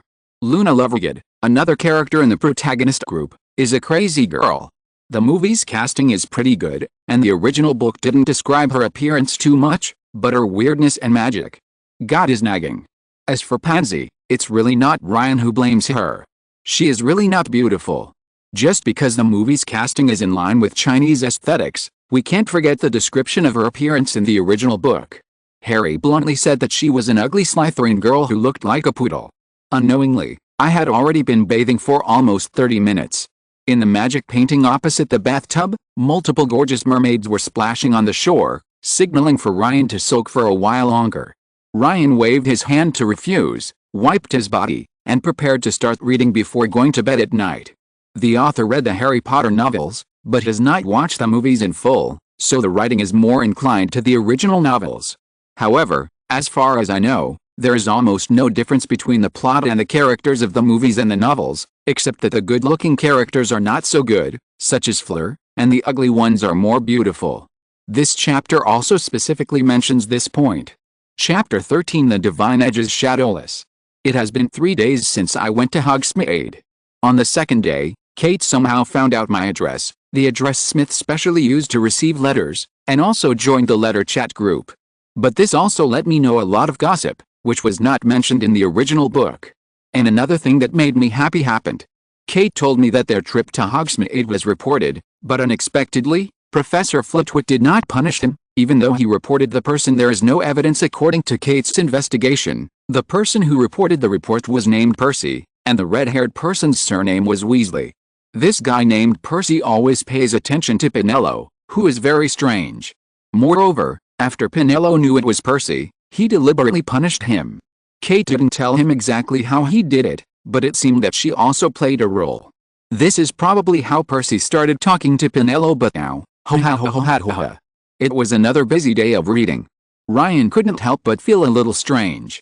Ryan looked through A Beginner's Guide to Transfiguration, Curse and Counter-Curse Theory of Magic, the method of waving the wand when casting the spell. The books were all very spiritual things. The strangest thing is Transfiguration, which is just a spell. Ares summarized by predecessors, nothing else written in the potions textbook. And after Harry Potter knew it, he recited the spell and successfully cast the spell. It was strange, and there was no magic net. Smith's magic teaching move instantly, create flames, split water. We are all gods, holding omnipotent power to name our own powers, called spells. Classify and name everything, spread it, it is called magic words. Mediocre people study magic texts, explore themselves, create phenomena, make wishes, name them, and spread them. It turns out that this is magic. No wonder a magic may have multiple spells harm, but it was created with malice, so except for the creator who cannot break the curse, there is no way to know what kind of dark emotions this spell was born from. Just like George in the original book, Snape accidentally injured his ear with this curse, and Tonks and the Weasley family could only stare at it without being able to cure it. Ryan couldn't help but recall the emotions and phenomena that Snape treated Malfoy, was injured by Harry's magic blade, and the long series of strange, sing-song-like spells. Shen Feng Wu Ying chanted this spell softly, and the invisible sharp blade flew out, and bang, the cup broke. Ryan felt blasted this time, and used the detection skill to sense that this spell was a strong regret, a desire to harm and destroy someone, and the thinking skill was running. In the Memory Palace, Harry Potter and Death, a Book Holy Artifact keeps turning the pages. Chapter 33, The Prince's Story. James raised an invisible sword. Gryffindor, there is bravery buried deep in your heart, just like my father. It turned out that Snape had also wanted to go to Gryffindor. He regretted going to Slytherin because of his ambition and being separated from Harry's mother Lily. As for the target of harm, it must be James, Harry's father. An invisible sharp blade? No, an invisible sword is more suitable. This wound that cannot be healed without breaking the curse, the venom contained in it is the deep hatred for James, no, the four robbers. That's right. After many years, Snape saw Lupin again. The distorted expression on Snape's thin, sallow face because he looked at Lupin surprised Harry. That expression was more than anger, it was hatred, good at concealing his emotions, and after arriving in the wizarding world, Harry is no longer cautious. Then Ryan remembered for no reason, Harry's description of Malfoy's wounds. Malfoy's face and chest were filled with blood, as if he had been struck by an invisible sword. Sure enough, Harry Potter is too sensitive to magic, which can no longer be explained simply by intuition. At this time, Ryan felt like he was connected to something, and a long list of strange, singing-like spells came out of his mouth. Signaling Jack, who had failed to restore the cup many times, to stop, Ryan recited the solution spell, and then briefly said, "Restore to the original state." The detection skill needs to be upgraded to a few more levels. Especially when I first thought about analyzing Avada Kedavra, my instincts of dying at any moment made me give up the idea. What is behind this magic? In the summer when he was 16 years old, Voldemort left the orphanage where he returned every year to look for his relatives in the Gaunt family. It should have been around the time when he was in 5th or 6th grade. At the same time in that summer, he also used the magic of Avada Kedavra and killed the Riddle family with his Uncle Morphin Gaunt's wand. I originally thought that this magic was invented by Voldemort at this time and killed his relatives. But after actually traveling through time, and possessing the skill of thinking, some unnoticed points emerged in Ryan's mind. In 1717, the Ministry of Magic listed the Killing Curse, the Cruciatus Curse, and the Imperious Curse as the 3 unforgivable curses. Therefore, The killing curse must have been invented as early as 1717. Voldemort Tom Riddle was born on December 1926, 12. Well, I need to read more books, but then again, I was so excited just now, and my level of charms is only LV3? Ryan clicked to check. LV3, 59%. God of War LV5, Armor Protection LV2. It turned out to be the case. Chapter 14, The Mysterious Avada Kedavra. Recently, the daily nap time has been cancelled. The feeling when he sensed Avada Kedavra's spell gave Ryan a lot of stimulation. After much investigation, Ryan discovered that Avada Kedavra is an ancient Aramaic spell, which some scholars believe was the language used by Jesus Christ to preach. It means let the thing be destroyed, which means destroy it. What's more interesting is that it here does not refer to life, but to disease. And its English pronunciation is very similar to abracadabra. Abracadabra, originated from Hebrew, is used a bit like urgent as a law, or translated more vernacular, it means now is the time to witness a miracle. Could it be that its inventor is from the East, and his surname is Liuminki, and why did the creator of this magic create it? Even Ryan feels like he has come into contact with death. Is it really the god of death? Lane had scouted Peveril, the surname of the three brothers in the story of Beetle the Bard. It doesn't feel too different from the spell to detect Avada Kedavra, so maybe Peveril is even the surname of death? Therefore, Voldemort, the descendant of the bloodline passed from Peveril to Slytherin and then to Gaunt, and because of the extremely magical birth of taking away the life of his mother at birth, plus the slaughter of his relatives, so, was Avada Kedavra particularly smooth? In the end, he died twice because of the rebound of this spell. Could it be that this spell was created and circulated by the god of death to allow wizards to harvest his soul in advance? Furthermore, the two backlashes were caused by the desire to kill Harry Potter, who was suspected to be the descendant of the third of the three brothers. And why didn't he kill James Potter? Ahem, maybe he didn't deserve it. Magic is really wonderful. I still need to work harder and be more diligent. So Ryan has been using his reconnaissance skills non-stop recently, hoping to link to some invisible things. But nothing was found, but assuming that the spell is really just a key, it is understandable why even the Smith family lacks preschool education and does not have some basic magic books. After all, Ryan's parents also came from Hogwarts. As for their teaching materials, they should be kept at home. For example, when Harry Potter was bullied by his cousin, he would teleport unconsciously, but it did not cause splitting, but had the same function of apparition. Learning, if you are not careful, you will split up, and you will be unattended to. But after entering school and being exposed to magic, these magical instincts disappeared. In the time since time travel, I have never felt this. Relying on my extraordinary talent, Ryan's iron armor curse and disarming curse, I have continued to make progress without understanding or delving into magic theory. Some of them are different from the existing ones. The understanding of the magic system also kept coming to my heart. You may have taken a detour, you may have read some magic knowledge and you can use it or even improve it, but this does not mean that these magic knowledge are completely correct. They may only be relative truths. Especially when most of the magical knowledge is like prose and magical perception. What Ryan really needs to do is to tap into his instincts, remember them with his talent, and constantly use them to upgrade. If there are other needs, he can also name them and spread them widely. Or take a few of the most common spells, such as blazing flames, clear water like springs, and fluorescent flashes, as keys, ignore the others, and keep spending time grinding to break through the upper limit by yourself. And the more wizards there are, the easier it is to learn magic. According to the original book, it is a magic magnetic field. The magic magnetic field can distort and interfere with the use of electrical appliances, but it should also have the magic power to appease the little wizard and develop in a more stable direction. They are not uploaded, or the password is wrong. He has another name in China. No, it cannot be said to be a download. All magic and non-self-created spells, except for the first and subsequent casts, rely on their own independent source of magic. Through spells, coupled with emotions and gestures, the treasure house of information in the magic magnetic field is opened, and later it is remembered through the subconscious mind and becomes one's own for thousands of years. Wouldn't learn be a simpler and more in-depth place? No wonder, at the Ministry of Magic, most employees can't even pronounce a complete ironclad charm. After all, not all wizards in the UK went to Hogwarts. Some were taught in small family workshops, like Voldemort's relatives, the Gaunt family. In the absence of traces of magic and the unprofessional teaching, one can imagine this level. Ryan felt a little strange. The more he studied the use of magic, the more he gained insights that were different from the existing system. The more Ryan felt that wizards were more like natural reality distorters. They could make everything develop in their own direction, but wizards lived in groups. The development of the education system has certainly increased the number of wizards, but it has lost the power found in some ancient books.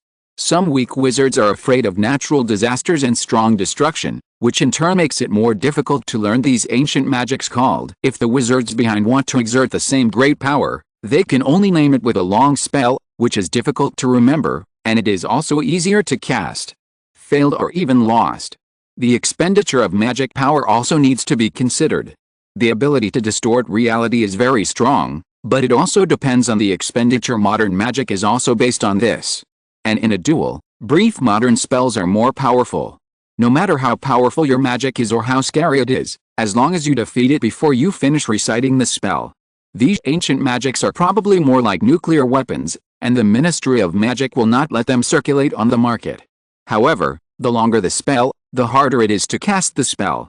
It is estimated that there are not many wizards who can cast the ancient spell now who are strong enough to use ancient magic, but the spell is the key to open the door.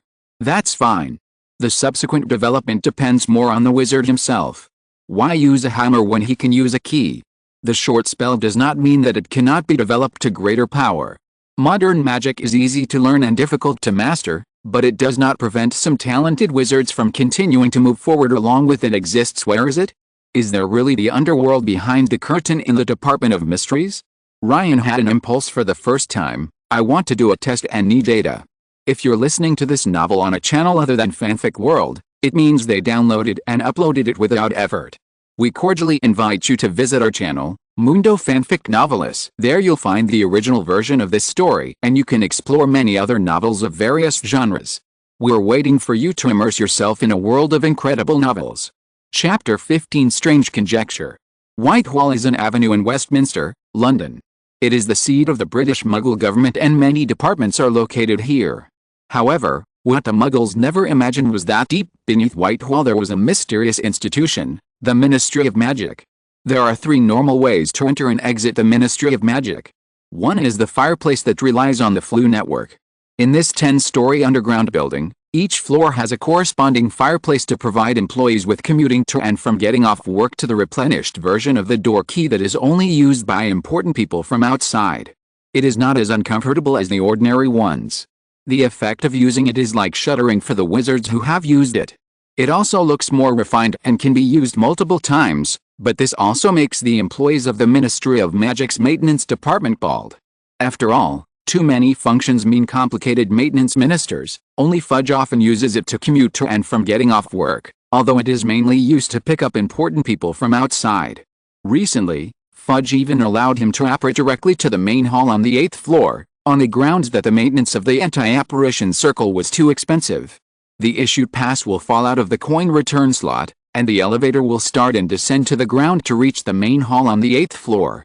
And I am a trainee in the horror department who has just graduated from Gryffindor at Hogwarts for 1 year. In Muggle terms, I am an intern at the Wizarding Police Department. My favorite way to commute to and from getting off work is through the elevator. What I, Fenidax, like most is the slow pace of life. I order a butterbeer before going to work and slowly start my day's work through the elevator. But something a bit strange recently is the cafe opposite the elevator. I must have remembered correctly. My Muggle-born ex-girlfriend and I have been to such a place. It seems that the place is undergoing maintenance recently, and during this time, my colleagues in the same batch were all a little distracted. Why are there so few people now? Not even a few Muggles can be seen. Dwarf wrapped in a black robe. He seemed to have emerged from the cafe so quickly. Only a vague afterimage could be seen, and this shadow was accompanied by an unknown magic beam. I can't avoid it, I'm hit. Fenidax couldn't help but feel a little desperate. Huh? I just can't move, everything is petrified. It's just a holding spell. It seems that I still have a way to survive. But Finny only heard a clear mantra, forget everything. This short dwarf wrapped in black robe is Ryan. 10th. Ryan said to himself. Ryan suddenly and silently disappeared from the spot. This was phantom disembodiment, physics. With the of blessing martial arts skills, there was only a slight breeze. Phoenix, who was still there, shook his head and continued to go to work without realizing it. Alice, the control of the Oblivion Curse is still too difficult, especially when it is necessary to control only the deletion of less than a minute. I can only recite the spell and maintain a stable output. I don't know how Lockhart managed to use this spell so delicately close to 30, and some were even around 20-23. And this time, Phoenix's magic power was only 22. Don't be curious as to why you know his name. Ryan specially selected 10 wizards whose magic power does not exceed 23. He also asked Jack to get the relevant lists and find out their commuting habits, so that he could clear them in advance to make it easier to start. But the strange thing is that the power of his spells is the same as what Ryan tested before. Facing wizards whose magic power is not even as good as mine, their spells are ridiculously powerful. The only difference is that they are adults. This is in line with Ryan's guess. He's gifted and uses his thinking skills. As long as he inputs questions and relevant information into his brain, he will continue to think of answers and get closer to the true correctness over and over again. However, this method is too time-consuming and affects your own growth, and the final answer may only be a relative truth. Ryan wasn't prepared to use it much. Every person who can be called a reality wizard warper, after gathering into a group, actually hinders each other. The invisible group mentality turns into chains, binding everything. In this case, every wizard is both a prisoner and his own prison warden. Wizards are bound from birth. Especially young wizards. Although they are restrained for a short time, they can still manifest magical phenomena when they encounter danger that adult wizards cannot do. But as they grow up, they become mediocre one by one. Obscurus is the embodiment of this unreasonable group mentality. Due to some circumstances, he constantly suppresses himself, and finally breaks through the restraints and explodes. This also leads to the fact that almost no Obscurus can live to be close to adulthood. After all, being powerful and unfettered is sin in itself and subject to the subconscious curse of all wizards, even if they are not aware of it. What's interesting is that after adulthood, their strength suddenly changes, possibly because of their freedom and independent group mentality. Although his magic power and talent have not improved, his destructive power to the outside world, that is, the power of the curse, has greatly increased. This makes most of them think that they have progressed and matured. Seeing that the guess came true, although I have a panel and can continue to improve, it is also a good thing to be able to solve this problem in advance. After thinking, some ancient magic can solve this problem. It just so happens that Ryan's magical properties are actually more suitable for such a high-consuming spell. He is the earliest known dark wizard in the history of magic. He is considered to be the first to cultivate a basilisk, and is famous for it. He also invented many evil curses and became the first wizard to successfully create a Horcrux, and he possessed a stigmatized gift, parseltongue as most smiths, and also had strong delusions of persecution. The reason for making the Horcrux is because of the disease. As for the scandalous act of murder, it was a relatively common means of self-defense in that era. And some of the so-called evil magic he created was mostly written by others, just like the thief Saint in Woolen Gaiden from you so that you can be alone. Chapter 16, Phoenix Incarnation. In fact, Herbo also has an unknown side. The reason why he only made one Horcrux was for safety, not for immortality like Voldemort. Even the way to make yourself whole again in the secret of advanced black magic is what Herbo left behind, that is, to regret, you must truly feel what you have done. After discovering that the Horcrux made his soul unstable and incomplete, Herbo developed a way to restore himself to integrity. He withstood the pain that could destroy the whole person and regained his integrity. More of Herbo's inventions are embodied in life-saving magic, but these magics themselves are taboo to Herbo. Naturally, almost no one knows about the methods of life-saving. Instead, I deliberately spread an obvious image of a dark wizard to spread some evil curses I created. Ryan flipped through the information in his hand and pressed the Jingming point. In order to find the ancient magic that suits him, Ryan has been in the library for almost half a day. Magic books, or magical knowledge itself, contain magic, just like the invisible books of invisibility, which are invisible to people. So what are the risks of books that record more terrifying magic? Ryan was actually planning to learn to use ancient magic from the beginning, because of the nature of his own magic. Ryan's magic power is called Ouroboros by the Smith family tree, and it has almost endless magic power due to its strong recovery power. But after Ryan found the corresponding books, He found that these books were very demanding. The most powerful spell could summon meteors and fire showers, and even required reciting it non-stop for nearly a day. Every word is difficult to pronounce, and some of them can even be said to be impossible for humans to pronounce. And when you use it, you have to hypnotize yourself that you are a god. You use it to bring judgment to sins, and this emotion must last forever. It is simply not something that humans or ordinary wizards can use because he was underage. But these are ancient magics that Ryan estimates can be used. Some books without protective measures were viewed by the ancestors of the Smith family as books that little wizards could not use even after reading them. After a long period of screening, Ryan finally found a book that taught an ancient magic called Phoenix Incarnation. The author of this book is Herbo, who created this magic to survive. This magic uses a spell that requires the user to make a sound similar to the song of a bird is the phoenix. This poem praises the greatness and nobility of the phoenix from 365 degrees, and describes the characteristics and abilities of the phoenix in detail. The length of the mantra is not very long, only about 3 minutes. Before using it, it is required to light a flame around the user turned into a phoenix. As long as the user's body is intact, not afraid of starving to death, and the magic power is sufficient, the phoenix transformed by the flames will not be afraid of being extinguished, and will be sealed by magic, and can instantly resemble a real phoenix. Move, not die. But as long as the physical body is awakened by damage, the magic power is exhausted, or simply wakes up from hunger, the incarnated magical phoenix will disappear. However, this is only required for the first time. Once you become more proficient, you can use the flames ignited by the phoenix feathers materials. Just imagine that the surrounding flames are phoenixes. The reason why Ryan chose this magic was mainly for the phoenix's teleportation and flying skills. As a gifted person, he only needs to transform into a phoenix once to be able to light up his flying and teleportation skills. I can go to Hogwarts more often. Although Hogwarts is enchanted and cannot appear, it can only protect against wizards, such as house elves and phoenixes. The appearance of these magical creatures cannot be defended. However, this is not a loophole. Normal house elves cannot attack wizards themselves, even under the command of their master. The phoenix will not harm innocent lives. Incarnation of an inherently powerful magical creature. I would not be bound by so-called chains if I had another 10% identity. Ryan was even more excited when he thought about going to see Hogwarts, more often.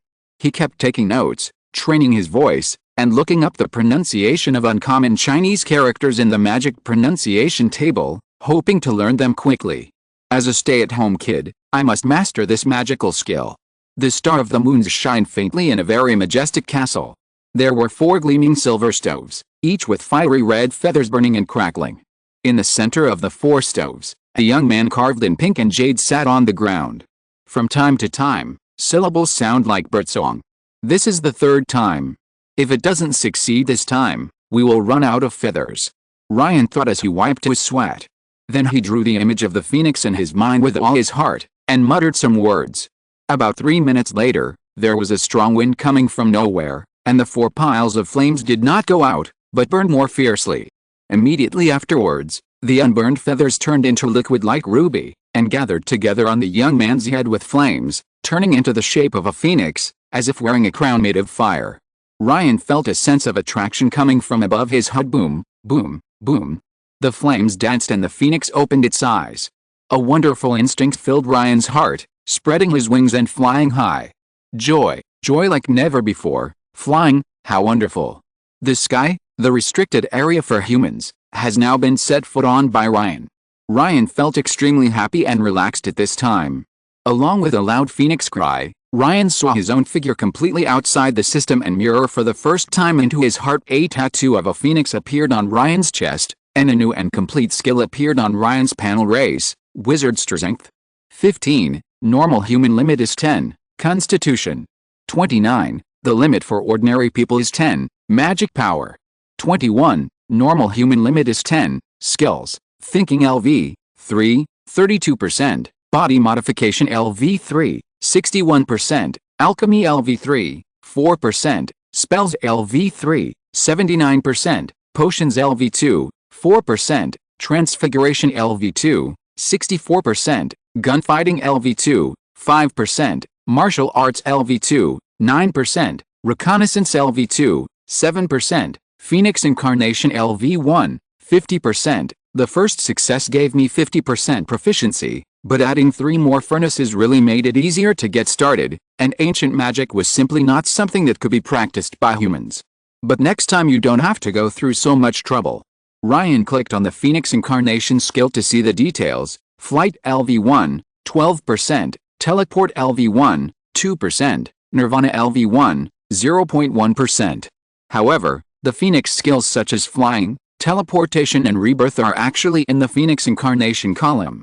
I've got the key to immortality, ha ha ha ha ha. Ryan thought in his mind. Boom, accompanied by the breath of flames that spontaneously ignited without wind. Ryan flashed in the air in his own orchard, but there was no sound of strong wind around him, and a strange sense of relaxation quickly passed through his body. You can still use your flying skills without transforming into a phoenix. Spells and complicated magic rituals are just the keys. Immortal, able to fly across the sky, this power, I am so excited, ha ha ha ha ha. Split into pieces. To improve the proficiency of Phoenix Incarnation. Chapter 17 An Unexpected Meeting. In the dark castle, on the top of the Ravenclaw Academy's tower, a bright red color suddenly appeared. This is Hogwarts. Ryan secretly thought. The moon emerged from the clouds, and the bright moonlight fell from the sky. A beautiful and wonderful creature stood on the top of the tower out to be a phoenix. In the magic world, it is known as the life closest to God, the most free, unbound, and immortal. They may not be as good as some outstanding wizards in terms of harming other lives and causing destruction, but they cannot be bound by any magic and can reach any place they want. Only a kind and righteous soul coupled with a superb wizard talent can be accompanied by it. Even in the wizarding world, there are only 2 phoenixes that are called domesticated by wizards. Apart from Fox, there is only Spark. It likes young and energetic souls and now serves as the New Zealand Quidditch team Motola Macaw's mascot minion. Orinchi were ignorant and naive, and nearly drove him away twice when they came close, releasing the terrifying white demon. In addition, the phoenix's close relative, the Thunderbird, may be more powerful in magic and can be called a moving celestial phenomenon, a god in charge of thunder and lightning storms. However, this development will cause the Thunderbird to lose its eternal life and be harmed and captured by magic. Ryan stopped thinking in his mind. If you are not gifted, even if most people learn the magic of Phoenix Incarnation, it will just be an extra shadow clone. But I have gained real peace of mind. But Dumbledores who have always been with the Phoenix, don't they will some magic be developed for Phoenix, and gods? Ryan secretly speculated in his heart. Suppressing his unstoppable arrogance and wanting to have fun, Ryan looked at the castle in his dream again, a place that haunted him. This is an ancient castle, and every brick and stone in it is filled with a magical atmosphere that ordinary people cannot detect. It is ancient and profound.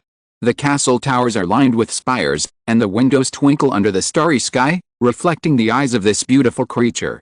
Prunello, wouldn't it be better to come in the evening? The sparkling black lake under the moonlight, the calm and mysterious forbidden forest, and the surrounding mountains are like a beautiful fairyland in the peach blossom spring. A burst of warm magic suddenly emerged from nearly 1 meter away from Ryan. This feeling. Phoenix? Fox? Fox looked curiously at this strange fellow, or another self. Right, Ben Fox is still a virgin. The question reached Ryan's ears along with the clear bird song. Magical breath. Is it possible that all the feathers I bought are from Fox? Wool comes from the sheep. I asked where the money for the Order of the Phoenix comes from. Fox was surprised why this fellow didn't answer and looked at him with pity. Unfortunately, Ryan suddenly discovered that Fox's body was filled with another aura of magic. Use the perception brought by the investigation to experience it more closely. That aura is full of almost demonic love. It loves others and loves all things, but does not love itself. It is more decisive than the Phoenix Nirvana, leaving no room for itself, just like a person with a prisoners of justice in chains. Oops, it's Dumbledore. He's looking at me. This should be another kind of magic similar to Phoenix Incarnation, or the blood circulation in the Dumbledore family. Ryan couldn't guarantee whether the White Devil Dumbledore behind Fox could see anything. Dumbledores can be said to be the wizards who know the Phoenix best, let alone this being who is named after his last name more than all the previous ones. Those who didn't know thought Dumbledore was his name. So in Fox's eyes, this strange fellow suddenly disappeared with a little red light. On the other side, Ryan did not dare to directly remove the magic and return to the physical body. After all, A strange phoenix showing up at Hogwarts is much better than a strange wizard showing up at Hogwarts. With a miraculous perception of the phoenix, Ryan kept teleporting to places he had never reached before. Fox didn't come after him. Maybe only Ryan, who personally transformed into a phoenix and obtained the phoenix talent through cheating, knew how terrifying the phoenix's perception was. Unlike wizards, phoenixes can teleport to places they have never reached. This is because in their perception, they are the natural center. Within the maximum range of their apparition, all reachable places are within their perception. Even if you dig a deep cave without any contact with the outside world, it can reach here out of thin air according to your own wishes. Fox didn't come after him, which was the best news. Perhaps Fox understands the independence and solitary nature of phoenixkin. Phoenixes generally do not see each other in pairs. In Ryan's plan, he should go to Hogwarts unnoticed like a normal Smith, hiding silently among the crowd and studying his own things. Perhaps because of his handsomeness, he might be a little more eye-catching, but Ryan also only wanted someone to pay attention to his loveliness and appearance. Any other excessive attention was an accident in Ryan's plan. Dumbledore's attention was not part of Ryan's plan.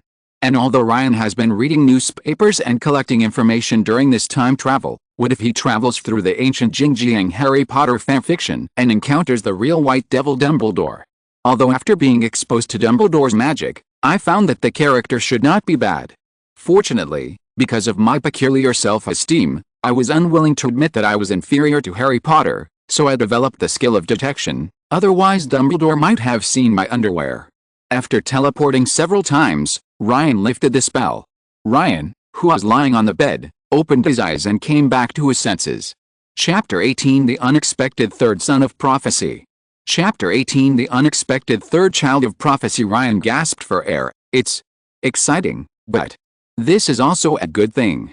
By being exposed to Dumbledore's magic, his character should not collapse. However, the most common voice potion in the Jing-Jiang plane, the magic pressure, a long section of the Slytherin code, and the so-called Platinum Nobles did not appear, so it shouldn't be too outrageous. Furthermore, Dumbledore even sold Fox's feathers.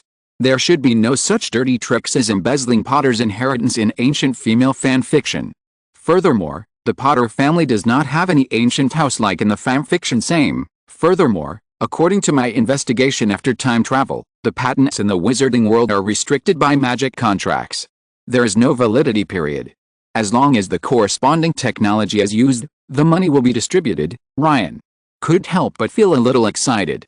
Although through all the data and information collected after time travel, combined with the original work, Ryan had long discovered that he should be in the original novel plan, but the most important thing is that Dumbledore is a key figure who can influence the entire magical world.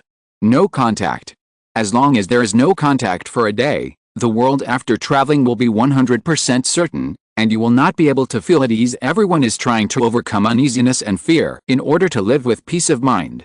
Whether it is for fame and fortune, to dominate others, or to make money, it is all for peace of mind. Working for peace is actually just making excuses for your own peace of mind. Why do I still work hard when I am so talented? It is just to feel at ease, to identify the threats around me, and to keep getting stronger until I am truly the strongest. I don't have to worry about natural disasters and man-made disasters, and can live freely according to my own ideals and desires. It's real peace of mind. This accident may be a good thing from another perspective. Since Dumbledore is still the same as the original, then these are the only things that threaten me. Ryan opened the book recording the mythical stories in his hand. Wizards who can be called gods. Does the god of death really still exist in the legend of the three brothers? However, the place of death, King's Cross, should exist. After all, this is mentioned in black and white in novels and movies. Past, it's better not to release the strategy to deal with Voldemort yet, but to give it to Dumbledore. Although Voldemort is likely to be eliminated as a threat in advance, what if Dumbledore becomes a new threat later because Voldemort is gone? Compared with Voldemort, the degenerated Dumbledore is obviously more terrifying. There are many ways to extend his lifespan and improve his strength through magical transformation. It is not that he does not know how to do it, but because he is bound by an almost strict morality. Although it is confirmed that Dumbledore is the original one, it would be bad if there is an ancient wizard behind the scenes. And whether it is Voldemort or Harry Potter, who are the descendants of the second and third brothers respectively, will Ignatus Peveril be the name of the god of death, and will the prophecy be born? It is for others, more bizarre and profound reasons, and according to Sybil Trelawney's prophecy, the one who has the ability to conquer the Dark Lord is coming. His parents have escaped from the Dark Lord's clutches 3 times. He was born at the end of the 7th month. The Dark Lord made him a mortal enemy in his ultimate showdown. But he possesses abilities that the Dark Lord is ignorant of. One is destined to die at the hands of the other, because both cannot survive at the same time. The person with the ability to conquer the Dark Lord will be born at the end of the 7th month. Wait, I was also born at the end of the 7th month, and my parents also escaped the clutches of the Dark Lord 3 times. If I had not traveled through time, I, who possess Smith's magic, would not be considered to have abilities that the Dark Lord was unaware of.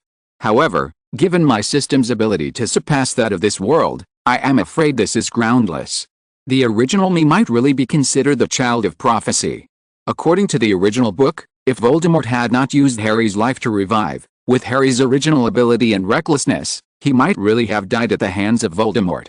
And Voldemort, who personally destroyed his Horcrux Harry Potter, may also have a greatly reduced power. Next is Neville by Bellatrix Lestrange. In addition, Harry Potter was fighting against Thunder in the front, and he was really in trouble later. It's possible that a series of coincidences could have taken down Voldemort, who is still alive. Of course, if Neville also fails, the person behind will probably be the original Ryan Smith. Lane Smith, the 3rd son of the prophecy that maybe even Dumbledore doesn't know about, should be more obsessed with alchemy than obsessed with magic like me, holding the same completed Black Knight, or some other invention, and finally ending Voldemort. I may be the final trump card, but killing Voldemort with a Black Knight invented by Muggles that Voldemort despises may be closer to the original plot if the first 2 children of the prophecy died. Moreover, Voldemort and Harry have almost been confirmed to be the 2nd and 3rd children in the legend of the 3 brothers. Will the blood inheritance of the eldest child be passed on to me and Neville? This is not impossible. Just close relatives in the alchemy hut. Among the many wonderful inventions, several are all kinds of magic wands. Could it be that they are just to surpass their ancestors? Could it be that the harsh and perverted secretive style was the lesson learned when the boss died because of his arrogance? I hate the history books of the wizarding world because they record the disgraceful past and the loss of the Elder Wand. Could it be that my sudden arrogance and transformation into a shining jewel have awakened the bloodline of my first ancestor? Does Dumbledore know this news? According to the original plot, he has collected 3 Deathly Hallows, and he has also investigated the Deathly Hallows. Does he know about their descendants? Did Smith's covert style exclude my own information? In the original direction of the world, he knew that Neville was also the son of the prophecy. In the original me, even if he didn't know Smith, as the principal of Hogwarts, he would definitely know the names in the Book of Admission and the Pen of Acceptance. After reading them one by one, have you noticed Ryan Smith's name? Even my dead father's last invention was a wand, especially using Muggle technology and appearance that despised Voldemort. Did he know the prophecy? Was his death also caused by some mysterious existence? After all, every parent of a child of prophecy ends badly. Harry's parents were killed by Voldemort, Neville's parents were tortured to madness and dementia by Voldemort, and because of Voldemort, my parents lost the opportunity to enter the alchemy hut to make inventions, and finally died in a place that shouldn't have happened. Accidentally above. Anger can't help but ignite. If there is really a god behind it, then just wait for my revenge, Ryan Smith, the first time I receive it. Thank you. Chapter 19 Reveries about the Magic Book. Teach you step by step how to make a magic book? It's so complicated, and it's prose. What the hell, it should normally be expository. Dumbledore doesn't speak human language. Could it be that he learned it from reading too many magic books? During his daily reading time, Ryan finally found an interesting book, but he inherited the common shortcomings of books in the magical world and did not speak human words. Even though Ryan's magic knowledge has reached the LV3 level of perfection, he almost reached LV4, which was very hard to watch. You know, level 3 is already the level of an ordinary Auror. Of course, this is the level of overall spells. Aurors generally master the special spells of level 4 as the core. This is also information obtained through Ryan's persistent investigation in the magic department over the past month while drinking coffee. After nearly an hour of preliminary reading, Ryan roughly understood the meaning of the book here. A complete magic book, such as an invisibility book like Invisibility. To be completed, the following 3 conditions must be met. First, the content of the book should be as unified as possible, and the entire book should be centered around invisibility. Second, there must be a complete record of the spell book with invisible magic was born. This book also solved one of Ryan's doubts, that is, why books recording magic spells such as the Shadowless Blade, the Golden Hook hanging upside down, and earplugs are so common is because their content is not uniform. Even the Half-Blood Prince's Potions textbook only contains spells and nothing else. Only a book that can be called a complete magic book is easier for a wizard to master and learn. Like the Hogwarts textbooks, except for the Monster Book of Monsters, none of them can be considered a real magic book. It seems that Hagrid is not really mindless, but he is too careless. However, if every spell was really made into a magic book, the cost of the textbook would be sky high, and only a small number of purebloods could afford it. Furthermore, some spells themselves are relatively simple and would not be made into a magic book at all. Like Shen Feng Wu Ying, the named variant of the invisible phenomenon should really be called the Invisible Poison Quenching Sword. Venom is the hatred for James Potter. The solution to the curse is regret for being separated from Lily.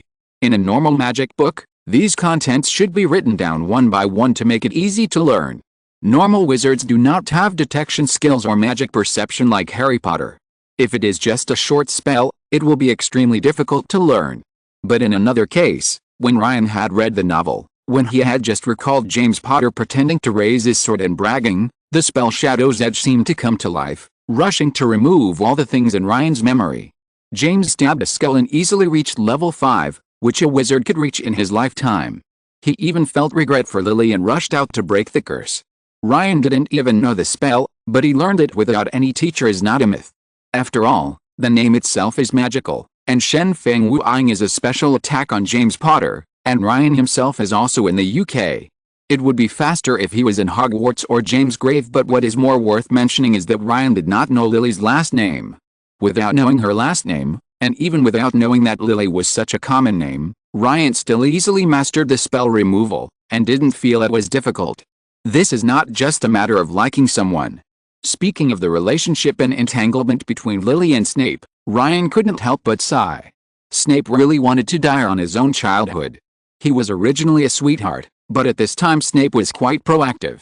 But when he was 11 years old, he didn't know whether it was because he grew up in the Muggle world, and his mother may not have told him the real situation of Hogwarts. Slytherin. Of course, this was a good idea, maybe because of ambition, but he probably didn't know Slytherin's reputation at the time, especially since Voldemort was raging at that time. And this period. Lily was more proactive. Although Snape, actively or passively, hung out with the Death Eater reservists in Slytherin, she still did not give up the friendship between them. He had to stick together because of the targeting of James's quartet, or it might be because his talents were being actively absorbed, or it might be all of the above. From the painful memories of Snape officially parting ways with Lily in the 5th grade because he accidentally said the mudblood sentence, we can actually get a glimpse of the situation and see that Dumbledore at that time was not as good as when Harry was in school later. Keeping his eyes on the school, Voldemort absorbed most of his energy. During that time, bullying Slytherin people was more like a form of political correctness, and would even receive positive praise and response from other houses. Sirius would even find trouble with Slytherin people when he was unhappy. But in the eyes of Professor McGonagall and others, many years later, even though Sirius was thought to have betrayed Harry's father and joined the Death Eaters, he was still a good boy when he was a student. But it can't be said that it is very good. You know, even Dumbledore, who has always put a positive filter on James and his group, also thought that they were going too far and asked the more stable Lupin to be the prefect. He took care of James and Sirius, but to no avail. Perhaps as a werewolf, Lupin was too eager for friendship. After accidentally seeing this memory, even Harry himself once thought in his heart that he felt chilled by others praising his father as being like him. This incident, the relationship between Harry and Snape may have softened, at least on Harry's part. However, in this school year, Dumbledore died and Snape killed him. The topic is a bit skewed. After Snape and Lily parted ways in the 5th grade, James was really smart and not be discovered by Lily. It wasn't until 7th grade that Lily finally started dating James. 2 years, Snape is really incompetent. Can't you learn to change your mind? Teacher James is still teaching you in front of you.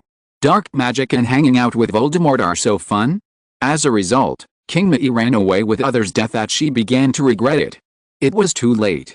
It was too late. It can be said that even if a person traveled through time and became Snape, he could capture Lily. But this is probably why Snape was so confident in the past.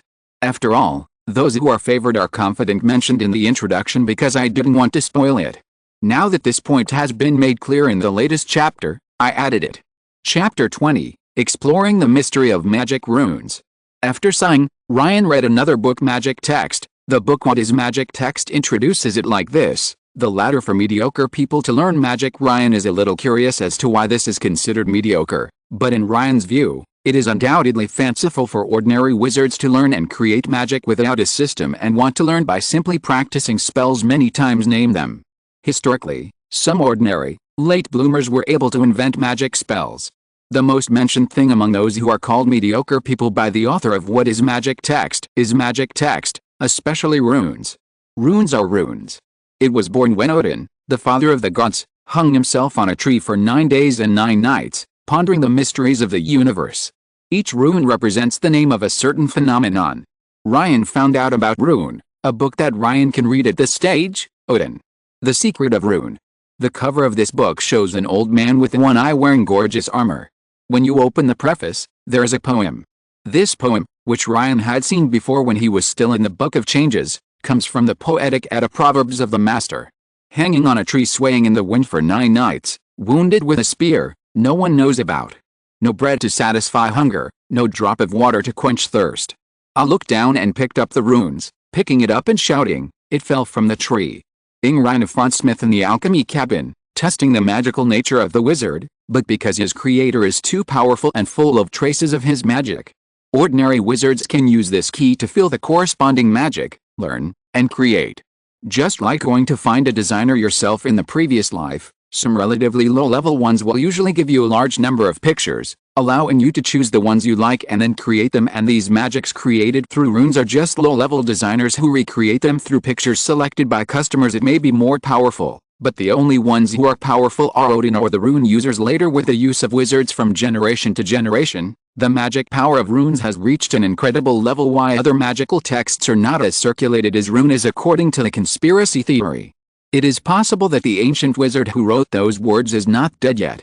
Compare Odin, from Norse mythology, the only myth with Ragnarok and the death of all gods. Odin, a wizard so powerful that he could be called a god, is probably dead. Course only taken in the 4th year of Hogwarts. But this does not mean that it is difficult. According to Ryan's own opinion, the most likely thing is that a stable political system does not need so many quirks, except that the creator does not have the magic to break the curse. They are all unstable factors, and you cannot guarantee that what is invented is not necessarily black magic. And a new, unknown magic is the spark hidden in the rice mill of peace education. Furthermore, Hogwarts is inherently happy, and there are not so many little wizards who can learn it.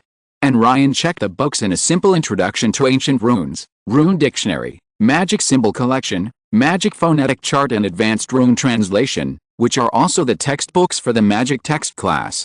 Not a single mention of inventing magic. It's all about the origin and meaning of the tome, stuff that makes people memorize it by rotation. It's okay for people who love reading to pass the time, but if you really want to master it, it's almost a dream. It can be said that profound knowledge is hidden in pure-blood families. Hogwarts may have it, but without a professor's recommendation, how can you guarantee that what you find is not another popular science text of the same kind? Wall with a spoon, but Ryan uses a hammer to smash the wall. Ryan suddenly thought that if Hermione, or Harry, who was gifted with magic perception, could learn this knowledge suitable for them, it would not be as hard as the original work. However, these books themselves are hidden in the library of purebloods, and they don't even pay attention to them themselves. They pay more attention to gold galleons. Maybe purebloods like us Smith who are born in Ravenclaw will be different. In addition, after Dumbledore came to power, he consciously moved some books that he considered dangerous to the restricted book area. It's really difficult for Muggle-born wizards to get ahead in magic. Not only purebloods, but also Dumbledore, who is pro-Muggle, also took a series of actions to block knowledge in order to consider the current situation. As expected of a Gryffindor, he pays more attention to spiritual purity, courage, and so on.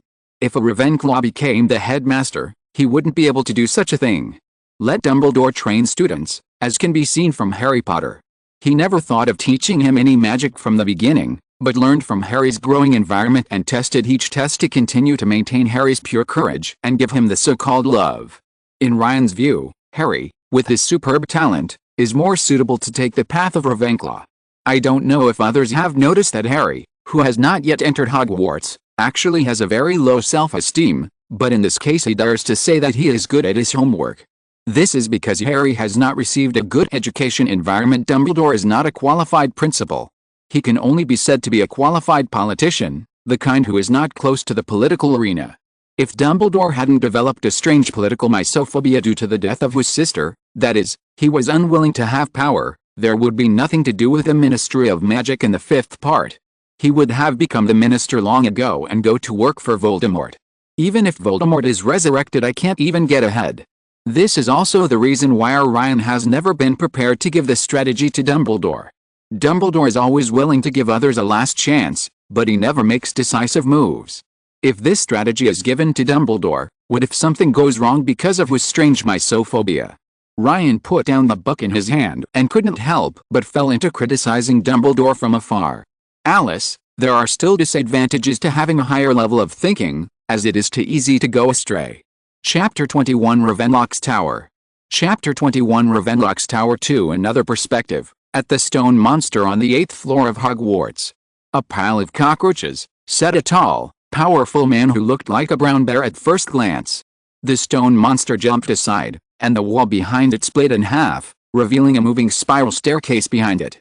The man stepped up, and as the stairs spiraled around, rising higher and higher, and finally came to the door of Dumbledore's office with a brass knocker in. It was Dumbledore's voice. "Good evening, sir," the man said and walked into the principal's office. Good evening, Hagrid." "Sit down," Dumbledore said with a smile. "I think you came to me because of the news about the unknown phoenix, right?" "We'll ask Ferengis Zed." Hagrid's black beetle-like eyes sparkled with excitement under his hair. "Hagrid, don't get excited, maybe it was just passing by," Dumbledore reassured. Or what?" Hagrid asked hurriedly. "No, it's nothing. This should be just a legend. I originally thought Fox would have a new companion. Although its species has always lived alone, Fox shouldn't have only an old man like me to accompany him." No, Professor, how can you be considered old?" What Ryan on the other side didn't know was that no one knew about the magic of Phoenix incarnation after it was developed by Harry. He was too cautious. This also caused Ryan to never go to Hogwarts through the Phoenix incarnation for a period of time. If it weren't for letters and Penelo's insinuations, especially the news coming from Hagrid, a big mouth, Ryan would probably never show up as a Phoenix at Hogwarts again. Late at night, in the empty Ravenclaw common room, Penelo was flipping through books alone, waiting for the time appointed by Ryan in the letter and the imagery called unimaginable. The Ravenclaw common room was a large, circular room that was more ethereal than any room seen at Hogwarts, domed and painted with stars, and the dark blue carpet below is also covered with stars. There are tables, chairs, bookshelves in the room, and a tall white marble statue stands in the niche opposite the door.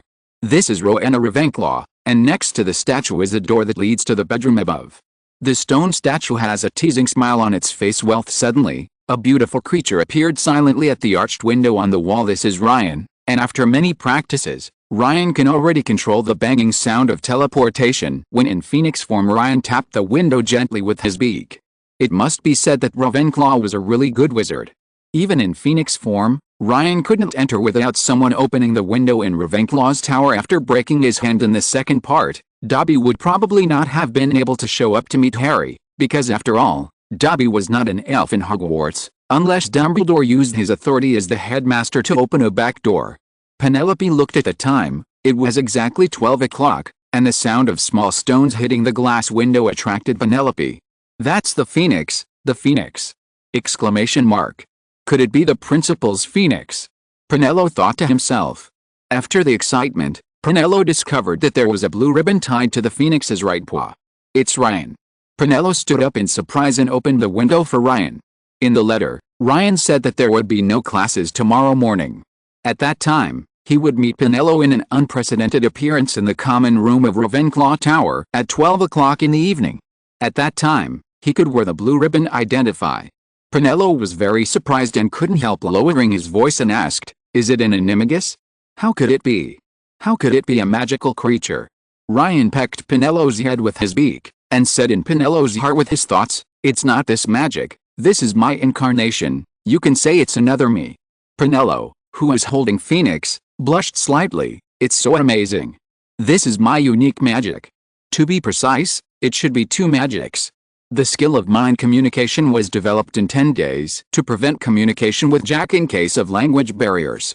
The next time you meet Fox, you won't be unable to understand anything.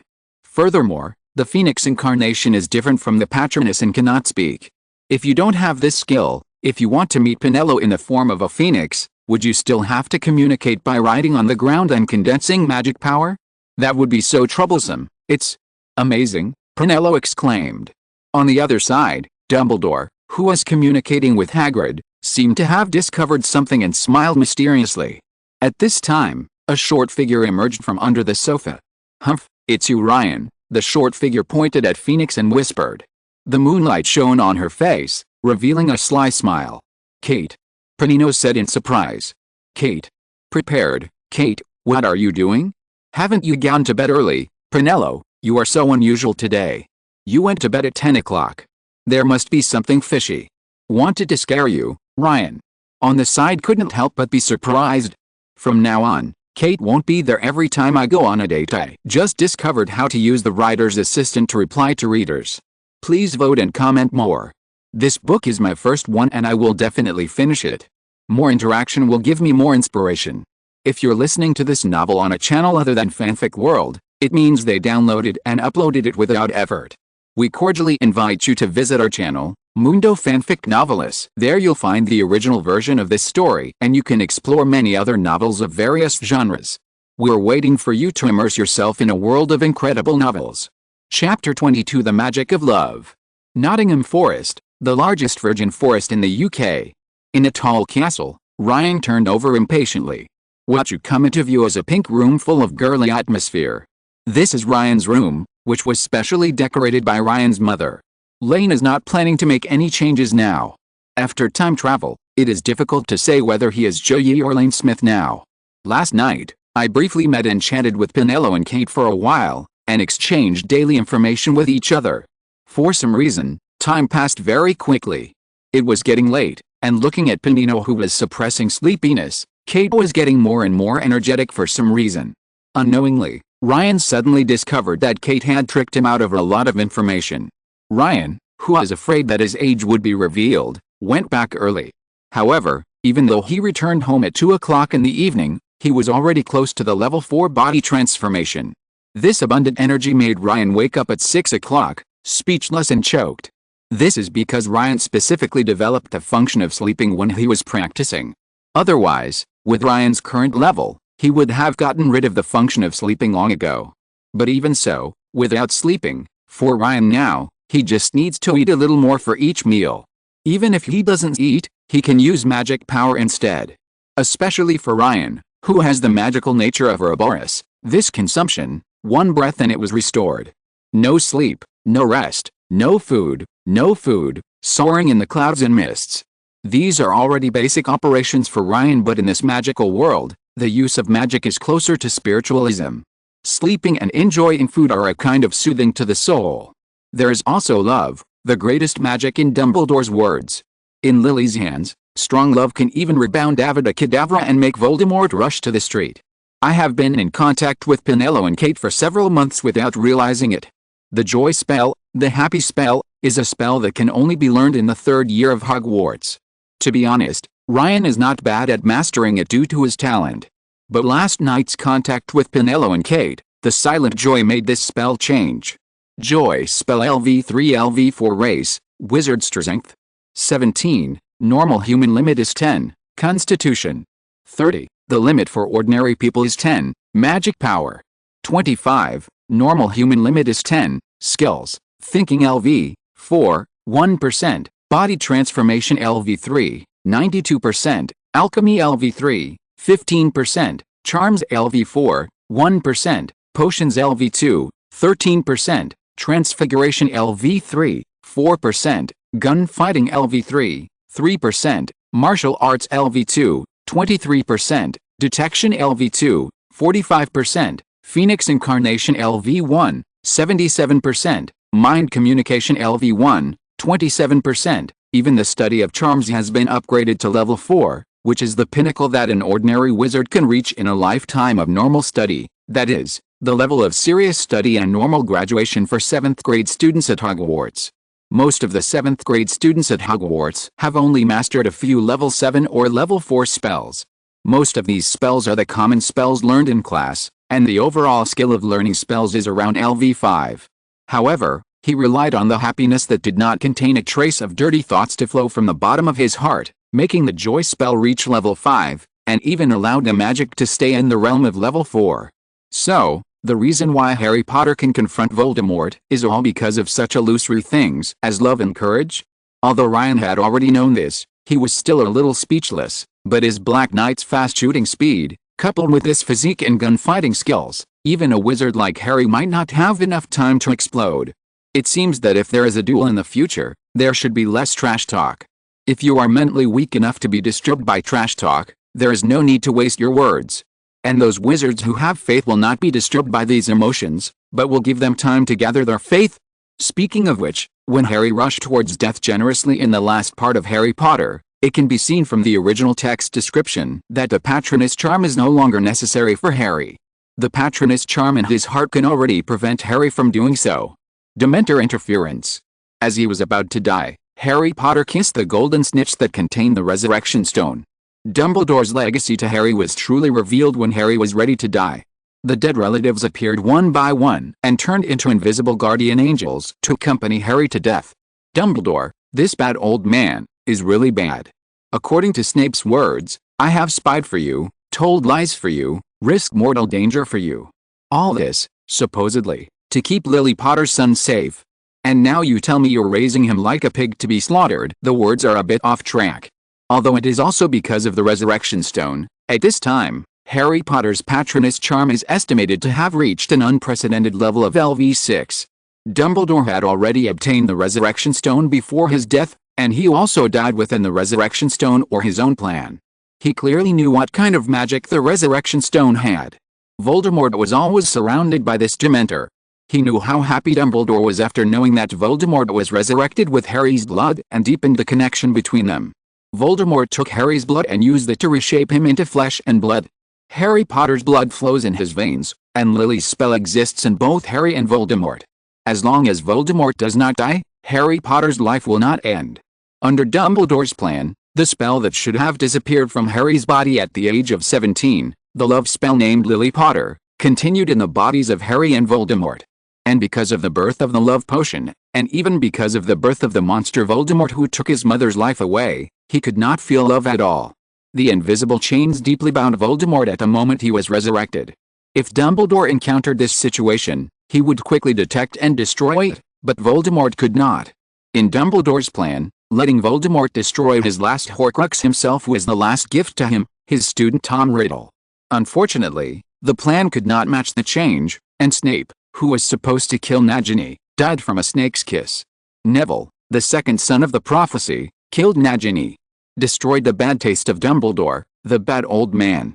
Dumbledore actually prepared two plans, had no own opinions and followed Hermione unconditionally, didn't dissuade or profit. Collect the 3 Deathly Hallows and use their magic power with Snape, the spy, to drive away Voldemort and restore peace to the situation. The second is, under the persuasion of 2 friends, destroy the Horcrux, learn the truth and die generously, and finally defeat Voldemort. 7 books, 7 invisible trials. Harry Potter's courage and soul have long been forged into a sword that can kill Voldemort. 5. Voldemort no longer even dared to deceive Harry Potter through contact like before. According to Dumbledore, he couldn't stand a pure and healthy soul. Voldemort was too busy destroying his own soul, and used Myrtle's death to create a Horcrux in 5th grade, and used it to drive away Hagrid. Ryan has actually tried to find love, the oldest magic, but the books like the magic of love, protecting family, and the bonds between people are all about inspirational stories, or I can no longer feel these things from the perspective of a child. The power of the spell recorded in it is only average, and love is its most important component. Unknowingly, Ryan, who was thinking while reading a book, found that the time had reached 9 o'clock. With a crack, Jack appeared at the desk. "Master, your letter. There are no house elves, It will take about 3 hours to walk their bodies of dead Death Eaters and a few intact ones under the canyon. Thanks again to the book friend 201712311359028818 for the reward. Chapter 23 History of Magic. It turns out to be from Pinello. Didn't we just talk face to face last night? Do you like writing letters so much? Ryan opened the letter and couldn't help complaining. Also, in the original novel, Percy and Pinello also kept writing to each other every day.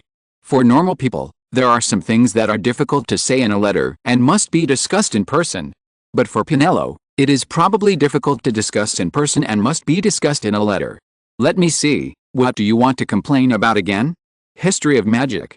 Ryan couldn't help but perk up and quickly wrote a reply. The history of magic, from Pinello's perspective, is all the fault of the ghost Professor Cuthbert Binns. His class format remains unchanged and he always follows the script.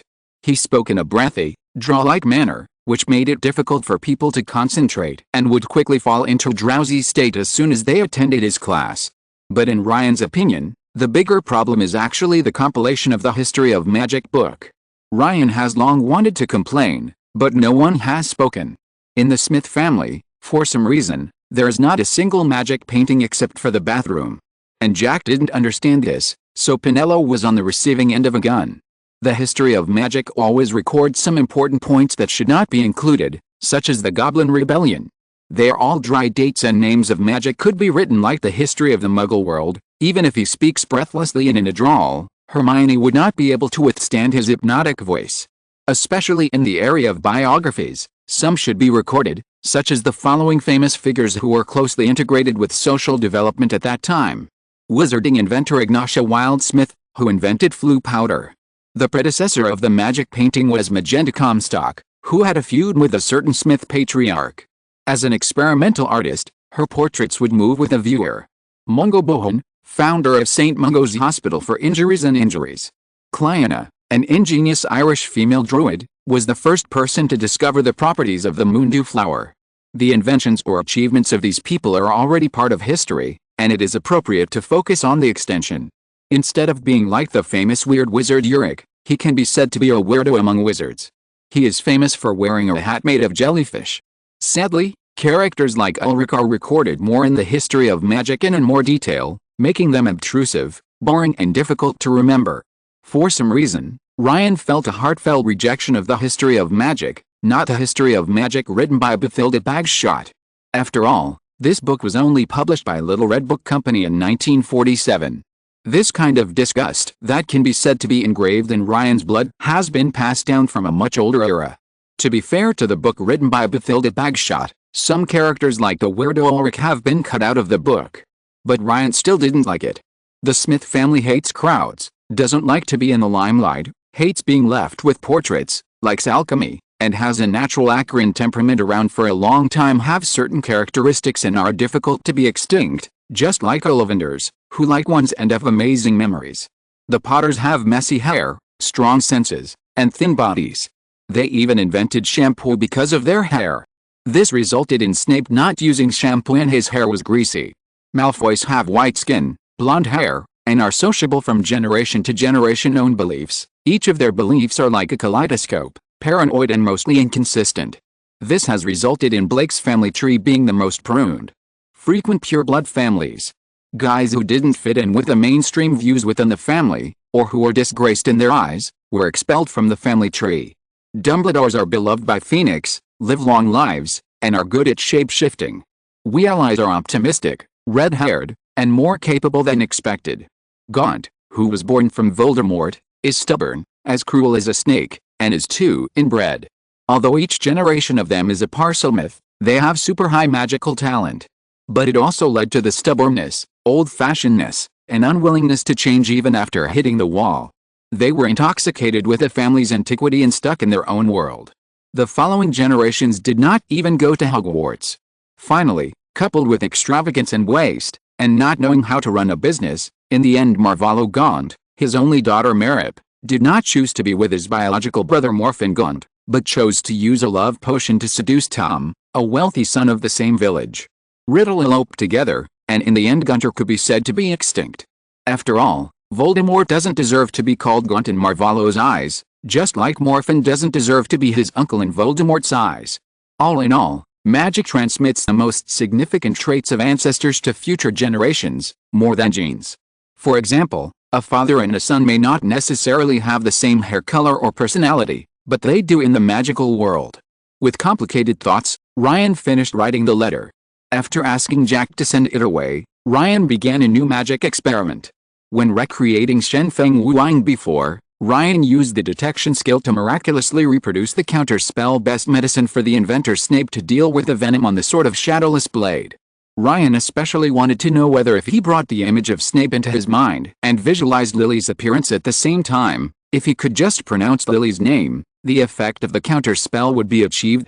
Ryan specially prepared a lot of materials, including Lily's graduation photos from elementary school, photos from Hogwarts, and photos from her wedding. I can't find any current photos of Snape as a child. These photos alone. Ryan spent a lot of time in the Muggle and Wizarding worlds. When you are old enough to attend Hogwarts, consider giving these photos to Snape as a Christmas gift. Finally, and the most important thing, Lily's full name, Lily Evans, Lily Potter, must be a no-no. It's a pity that Ryan didn't take the time to notice Lily Evans' full name in his previous life, and didn't even take a glance at it. Otherwise, he would have just looked it up in his memory. Ryan sketched out the appearance of James Potter in his mind. Without reciting a spell silently, without even thinking about it, the invisible sword suddenly sprang out from the mouth of the White Knight's staff. Ryan picked up the White Knight as if holding a sword hilt. Same the LV5 Divine Sword Shadowless was already able to perform according to Ryan's thoughts. It would not fly out of the mouth of the staff and chop the designated target as before. Ryan aimed at the dummy in front of him and swung it violently, splitting it in two. The incision left a strong trace of black magic. This was much more powerful than Ryan's normal spell. Next, we had to see if the toxicity could be solved by bringing it in to see which method was more effective and useful, but I'm afraid Snape didn't think of this method himself. Ryan smiled. Chapter 24 Experiment of Love. First experiment. Lily Potter. Ryan read as he pictured Lily's wedding photos in his mind. A strange, regretful magic power emerged towards the fractured part of the dummy decapitated by Shen Feng Wuang from the White Knight. The aura of black magic entangled in the fracture receded like a tide. Time, 3 seconds. He used Shen Feng Wuang again and beheaded the dummy again. The second time, Lily Evans. Lily's appearance in elementary school was redrawn in her mind. 2 seconds. Ryan suddenly thought of something again and couldn't help but curl his lips. Then he aimed at the dummy, which was decapitated again with the same power. Lily Prince. This time it was Lily getting married to the adult version of Snape. Magic power emerged like a mountain torn towards the broken part of the dummy. This was a magic power of regret mixed with joy. The separated head and body of the dummy also automatically came together as if they were alive. It's so fast, not even a second. Although the counter curse of Shadowless Blade itself has the nature of healing, just like Snape singing the full version of the spell, it not only dispelled the venom of Shadowless Blade from Draco, but also seemed to wipe out use a handful of white blood to stop bleeding and heal wounds. But by bringing the two broken halves back together, it was restored to its original state. The effect of this spell was truly astonishing. Feelings are the biggest fuel for the magic in this world.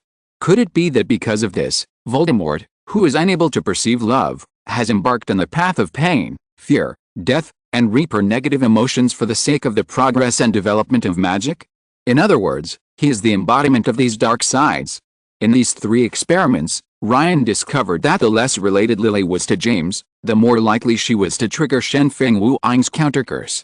Especially Lily Prince, whom Ryan thought of so much, was simply amazing. Meanwhile, Lane's panel race, wizard strength, 18, normal human limit is 10, constitution, 31, the limit for ordinary people is 10, magic power, 26, normal human limit is 10, skills, thinking LV, 4, 3%, body modification LV3, 93%, alchemy LV3, 17%, spells LV4, 32%, potions LV2, 15%, transfiguration LV3, 7%, gunfighting LV3, 5%, martial arts LV2, 25%, reconnaissance LV2, 63%, phoenix incarnation LV1, 79%, mind communication LV1, 89%, Click on Charms, Shen Feng Wu Ying LV5 LV6. Unexpectedly, the first skill I had to reach level 6 was Shen Feng Wu Ying. This was a level that the inventor himself probably had not reached. After all, the Shadowless Blade is also a painful memory for Snape. It is no wonder that Snape accidentally missed it and hit George's ear in the 7th part. The killing curse is Avada Kedavra. Ryan prefers to call it the Death Curse. Even it is only level 4. These two magic spells can be said to be the sharpest bullets. If Ryan uses the Black Knight, there is really a wizard in this wizarding world who can block it. However, Ryan is too technical, but combined with his high mobility, it is a perfect match. Let's have some luxury today. Taking a deep breath from the pipelet with phoenix feathers, Ryan felt the phoenix incarnation skill's proficiency slowly rise and swelled immensely. This is a new method Ryan recently discovered in another unknown notebook of Hellbow. Although it is very expensive and consumes a lot of materials, it can improve the proficiency of the phoenix avatar. Although Ryan can also improve it by practicing by himself, if it is not Ryan himself, but an ordinary wizard, he will have to spend a lot of phoenix feathers every time to summon the avatar to practice. Compared with the above method, this method of sucking is more economical. One feather can be cut into small pieces and used multiple times. Fairy Fire of Kublai, also known as the Eternal Fire, an enchanted flame that burns forever. This is a very advanced magic, as only a few wizards can do it. Only by cooperating with this eternal flame can you best absorb the magic power of the phoenix. To be honest, it feels more like inhaling a warm, non-irritating strong drink through your nose. After entering the body, it suddenly burns to the heart. To be honest, it is different from Fire Severe, which is easy to create but difficult to control, and this kind of magic is too difficult, not even Hogwarts. Students will be taught how to cast it. The notes mention that after the phoenix incarnation is used, it has a small part of the phoenix's properties, making it much easier to create Goblet Fairy Fire than other wizards. In addition, Ryan himself even possessed the eternal nature of the phoenix, which greatly reduced the difficulty of casting spells, but in the end it still took nearly a month to create a small ball of fairy fire. In Hogwarts, although its spell is long and difficult to pronounce, it is not secret, but only Dumbledore can create it. This may have something to do with their family's relationship with the phoenix and the possession of the Elder Wand. In the 5th part, he also specially asked Rubeus Hagrid to bring a Goblet Fairy Fire as a gift to the giant. In the end, this flame alone almost won over the giants. Had it not been for Voldemort's tough tactics and the giant's naturally violent character, Hagrid would have succeeded. This flame itself will not go out, and the food made from it can strengthen the body and can be supplied to a wizard family or magical race for permanent use. It is no wonder that the giant is almost dynasty because of a transaction, and finally exchanged it for the goblin's secret method of making silverware. Although this method cannot be transmitted, only one smith per generation can watch. After all, this is a skill unique to fairies that is as important as wands. Just like in the magical world, only wizards have the craftsmanship to make wands, and no other magical race has the right to use wands. In the original book, the biggest reason why the house elf Winky was expelled by Crouch was because Winky was found with a wizard's wand in her hand. As for the smiths at the back, none of them had magical skills that could create fairy fire.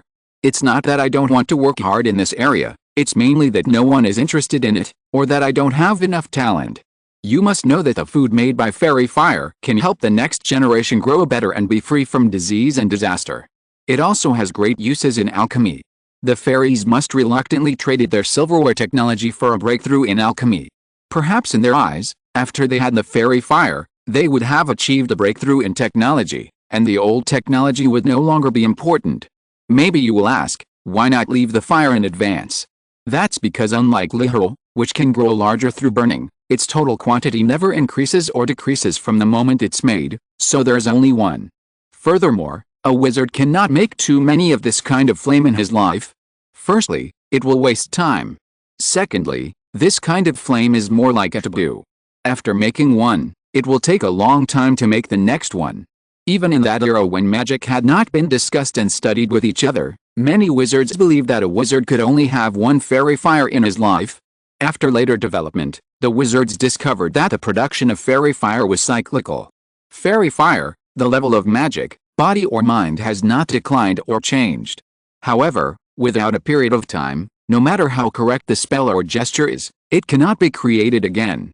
But Ryan found that he could still do it. After all, Ryan had a panel, and the skills recorded on it would never fail for any reason wanted to create it again. The spells and gestures could not be the same as the first time, but had to be changed. If it doesn't change, we can only wait for a long time. Because this magic is not simply accomplished independently, it is also born in response to the heaven, earth, and surrounding environment. If you want to have the same child again, you can only wait for the mother to forget about the child or give birth to it in another form. Chapter 25 Third Eye. Before we knew it, it was almost January.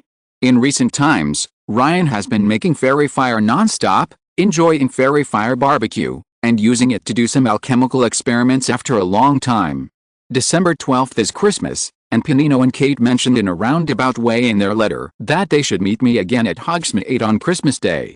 I'm speechless. Hogwarts has a holiday at Christmas. The holiday is also very long. They don't go back to school until the beginning of January. Neither of these two guys have a home. The most important thing is that I already go to Hogwarts every evening. The Phoenix legend of Ravenclaw is almost known to Hogwarts. Why do we still need to write letters after meeting each other so often, everyone? Even Kate seems to have been led astray by Pinello. Skills related to major events in future life, Ryan couldn't help but be careless. Ryan has been constantly using his thinking skills in the past month. Even his detection skills have mutated again, creating a strange wizard intuition. Ryan can always find relevant information.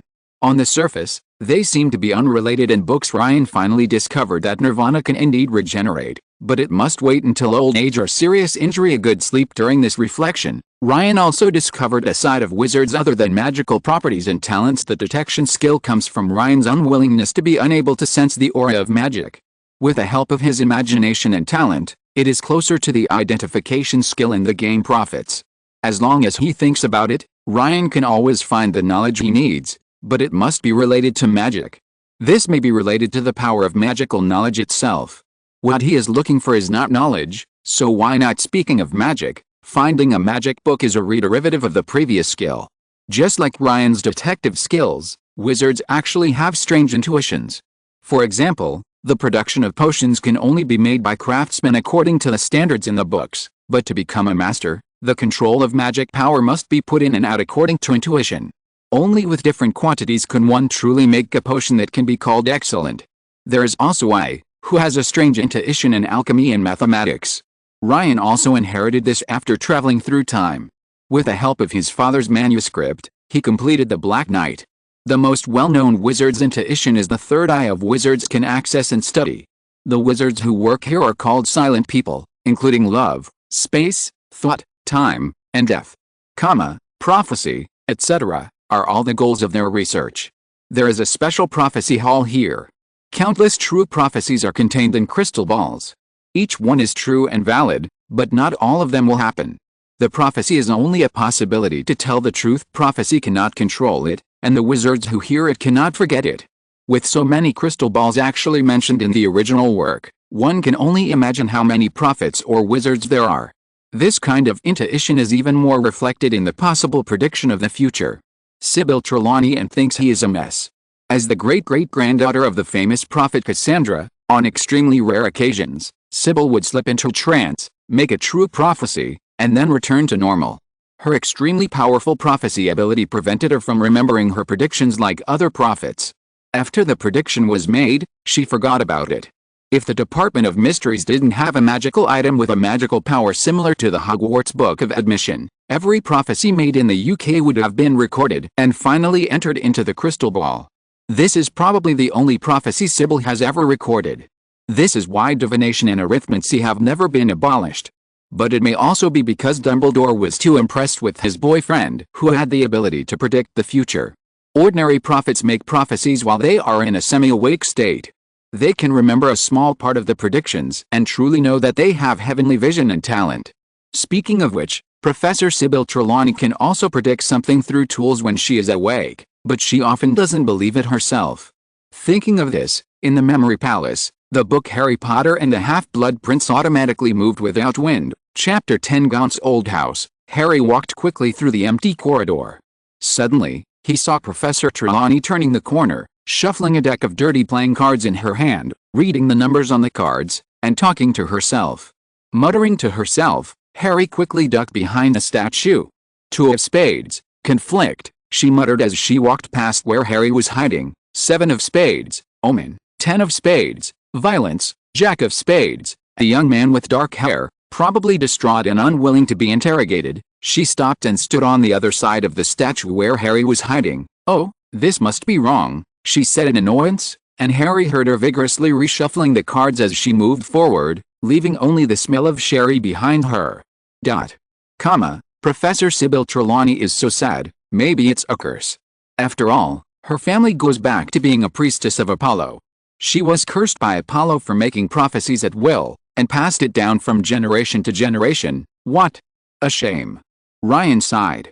If Professor Sybil Trelawney's intuition were replaced by potions, alchemy, and magic, he would probably be a great wizard again, instead of being looked down upon by McGonagall, who is also a professor, or even being looked down upon by a little boy in the 5th volume. The junior official Urimchi made things difficult and was almost driven away that the prophecy that led Voldemort to his death came from the mouth of a crazy professor. The prophecy from Snape. He decided that it was a true prophecy and went to kill him. After hearing this prophecy, Voldemort probably won't be so stupid. The key to this prophecy is that the Dark Lord marks him as a powerful enemy, and having powers that the Dark Lord doesn't understand is not the key. Only the marked son of prophecy is the real son of prophecy and Voldemort's powerful enemy. In the end, only one of the two can survive. In fact, as long as Voldemort didn't attack a family that had defeated the Dark Lord 3 times, he could survive on Horcruxes for a long time. If Ryan, a wizarding family like Voldemort, could withstand my 2 attacks, I would never attack them personally again. Isn't it possible to train my subordinates or win over them? Prophecy will only take effect if you believe it and implement it. Otherwise, how could there be so many true prophecies that did not take effect in the Prophecy Hall? End of this chapter. Thank you very much for reaching the end. Don't forget to like. Looking for more exclusive content and immediate access? Subscribe to our Patreon. Remember, every like, subscription, or donation encourages us to continue. Thanks to everyone. See you in the next video.